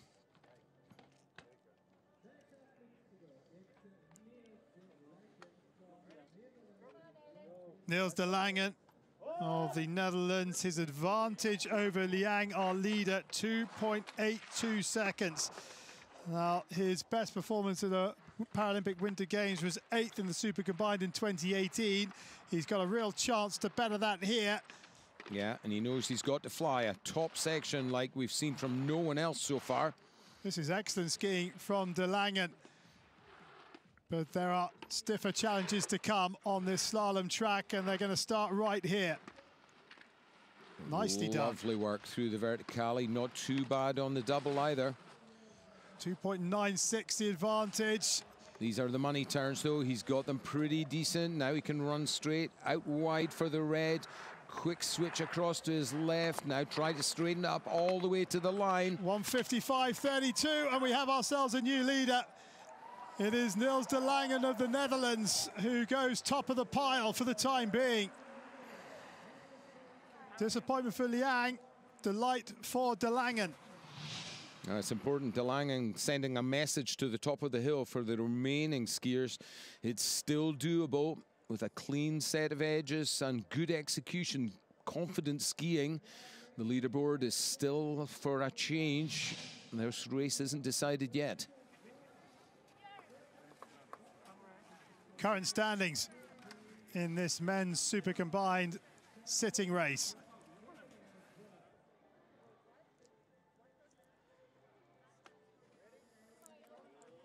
Jeroen Kamstra of the Netherlands, bib number 51, the defending Super Combined champion from Pyeongchang. 3rd quickest after the first run, and he gets caught on the tails. That's a great recovery. Yeah, he's the master of that. Great skills by Kamstra, and he's kept the pace. 1.45.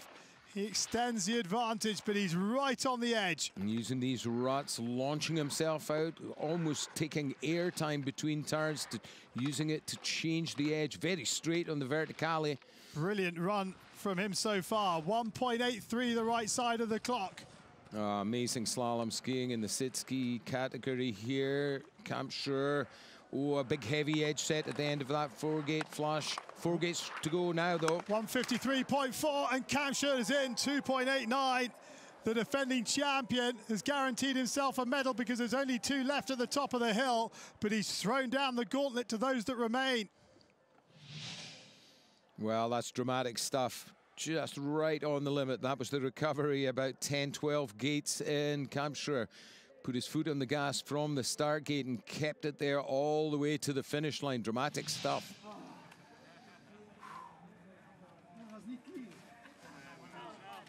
That was an excellent run.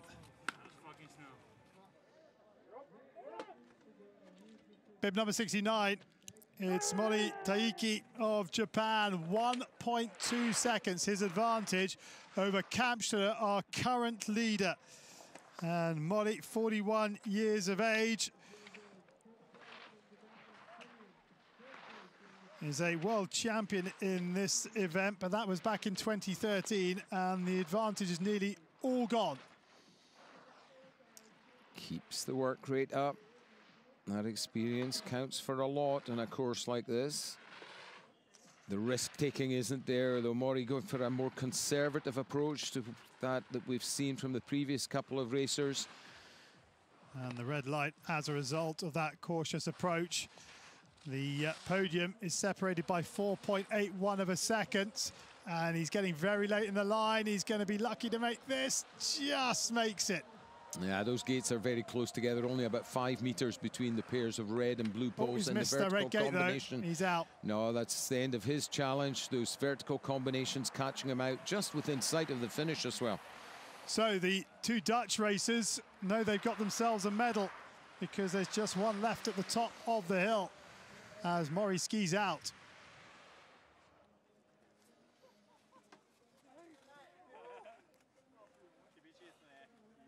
Shake of the head from Mori.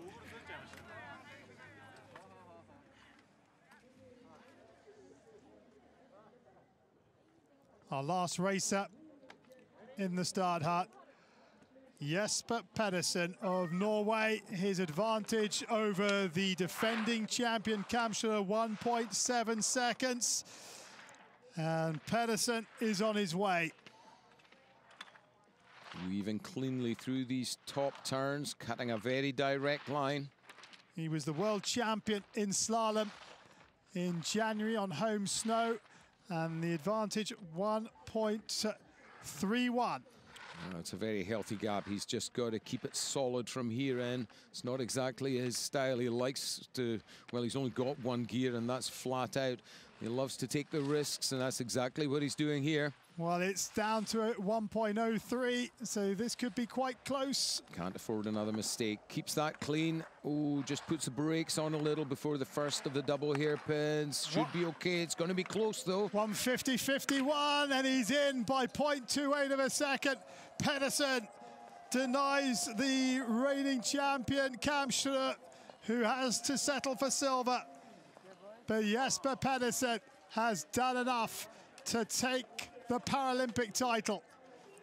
And Kampschreur and De Langen round off the podium, and Liang of China is down to 4th with Pedersen's run.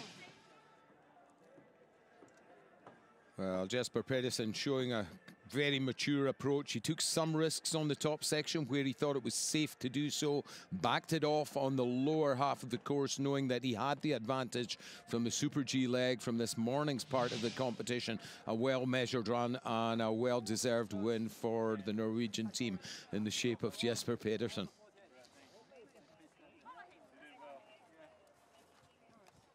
So confirmation then of the men's super combined sitting race. Jesper Pedersen of Norway is the Paralympic champion. He's beaten Jeroen Kamscher, the defending, or the 2018 Paralympic champion, into second place, with Niels de Langen of the Netherlands rounding off the podium in third, and 9 of the 18 that started got to the bottom.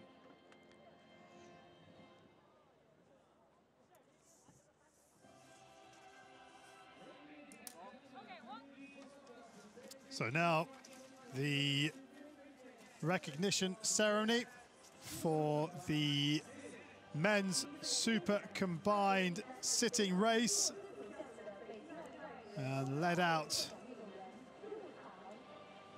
by Niels de Langen of the Netherlands, who finds himself on the podium at the Winter Paralympic Games for the first time.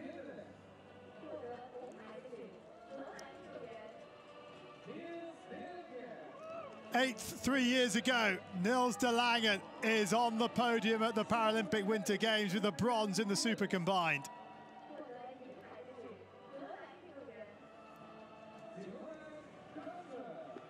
Jeroen Kamscher, gold medalist in 2018. He's the silver medalist in Beijing in 2022.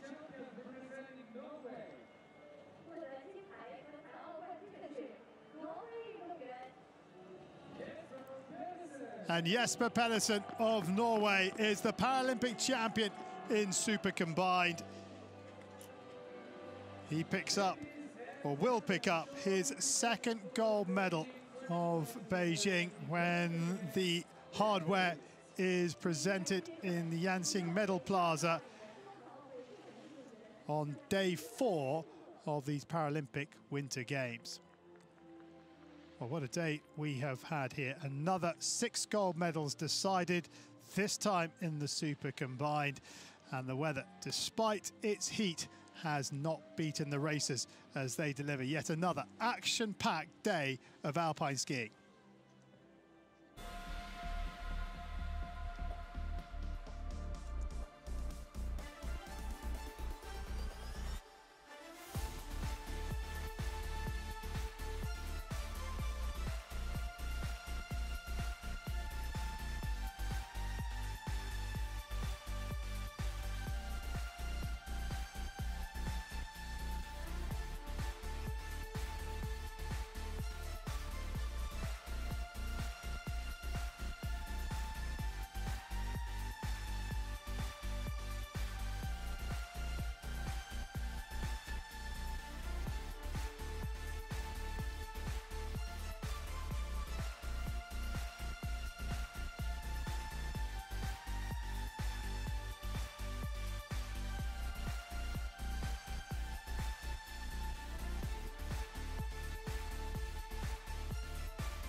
Well, super combined day, always full of thrills and spills as we look for the best all-round skier, and it hasn't disappointed. No, it certainly hasn't. It's been some day of action, that's for sure. A long day of action, I have to say. I have to take my hat off to all the staff, the volunteers, but most of all to these incredible athletes out there, these Para-Alpine skiers in the super combined competition. What a day it's been. Such a great effort from everybody. Well-deserved medals. you know, the sky may be blue, but the conditions underfoot have been very difficult right from the start of the day. So really, I'm sure they'll be glad of a day off before we get further into the action. Well, the athletes have 2 days rest now before we get back into action on day 6. But from the Yansing National Alpine Skiing Centre, the Super Combined race is done and dusted.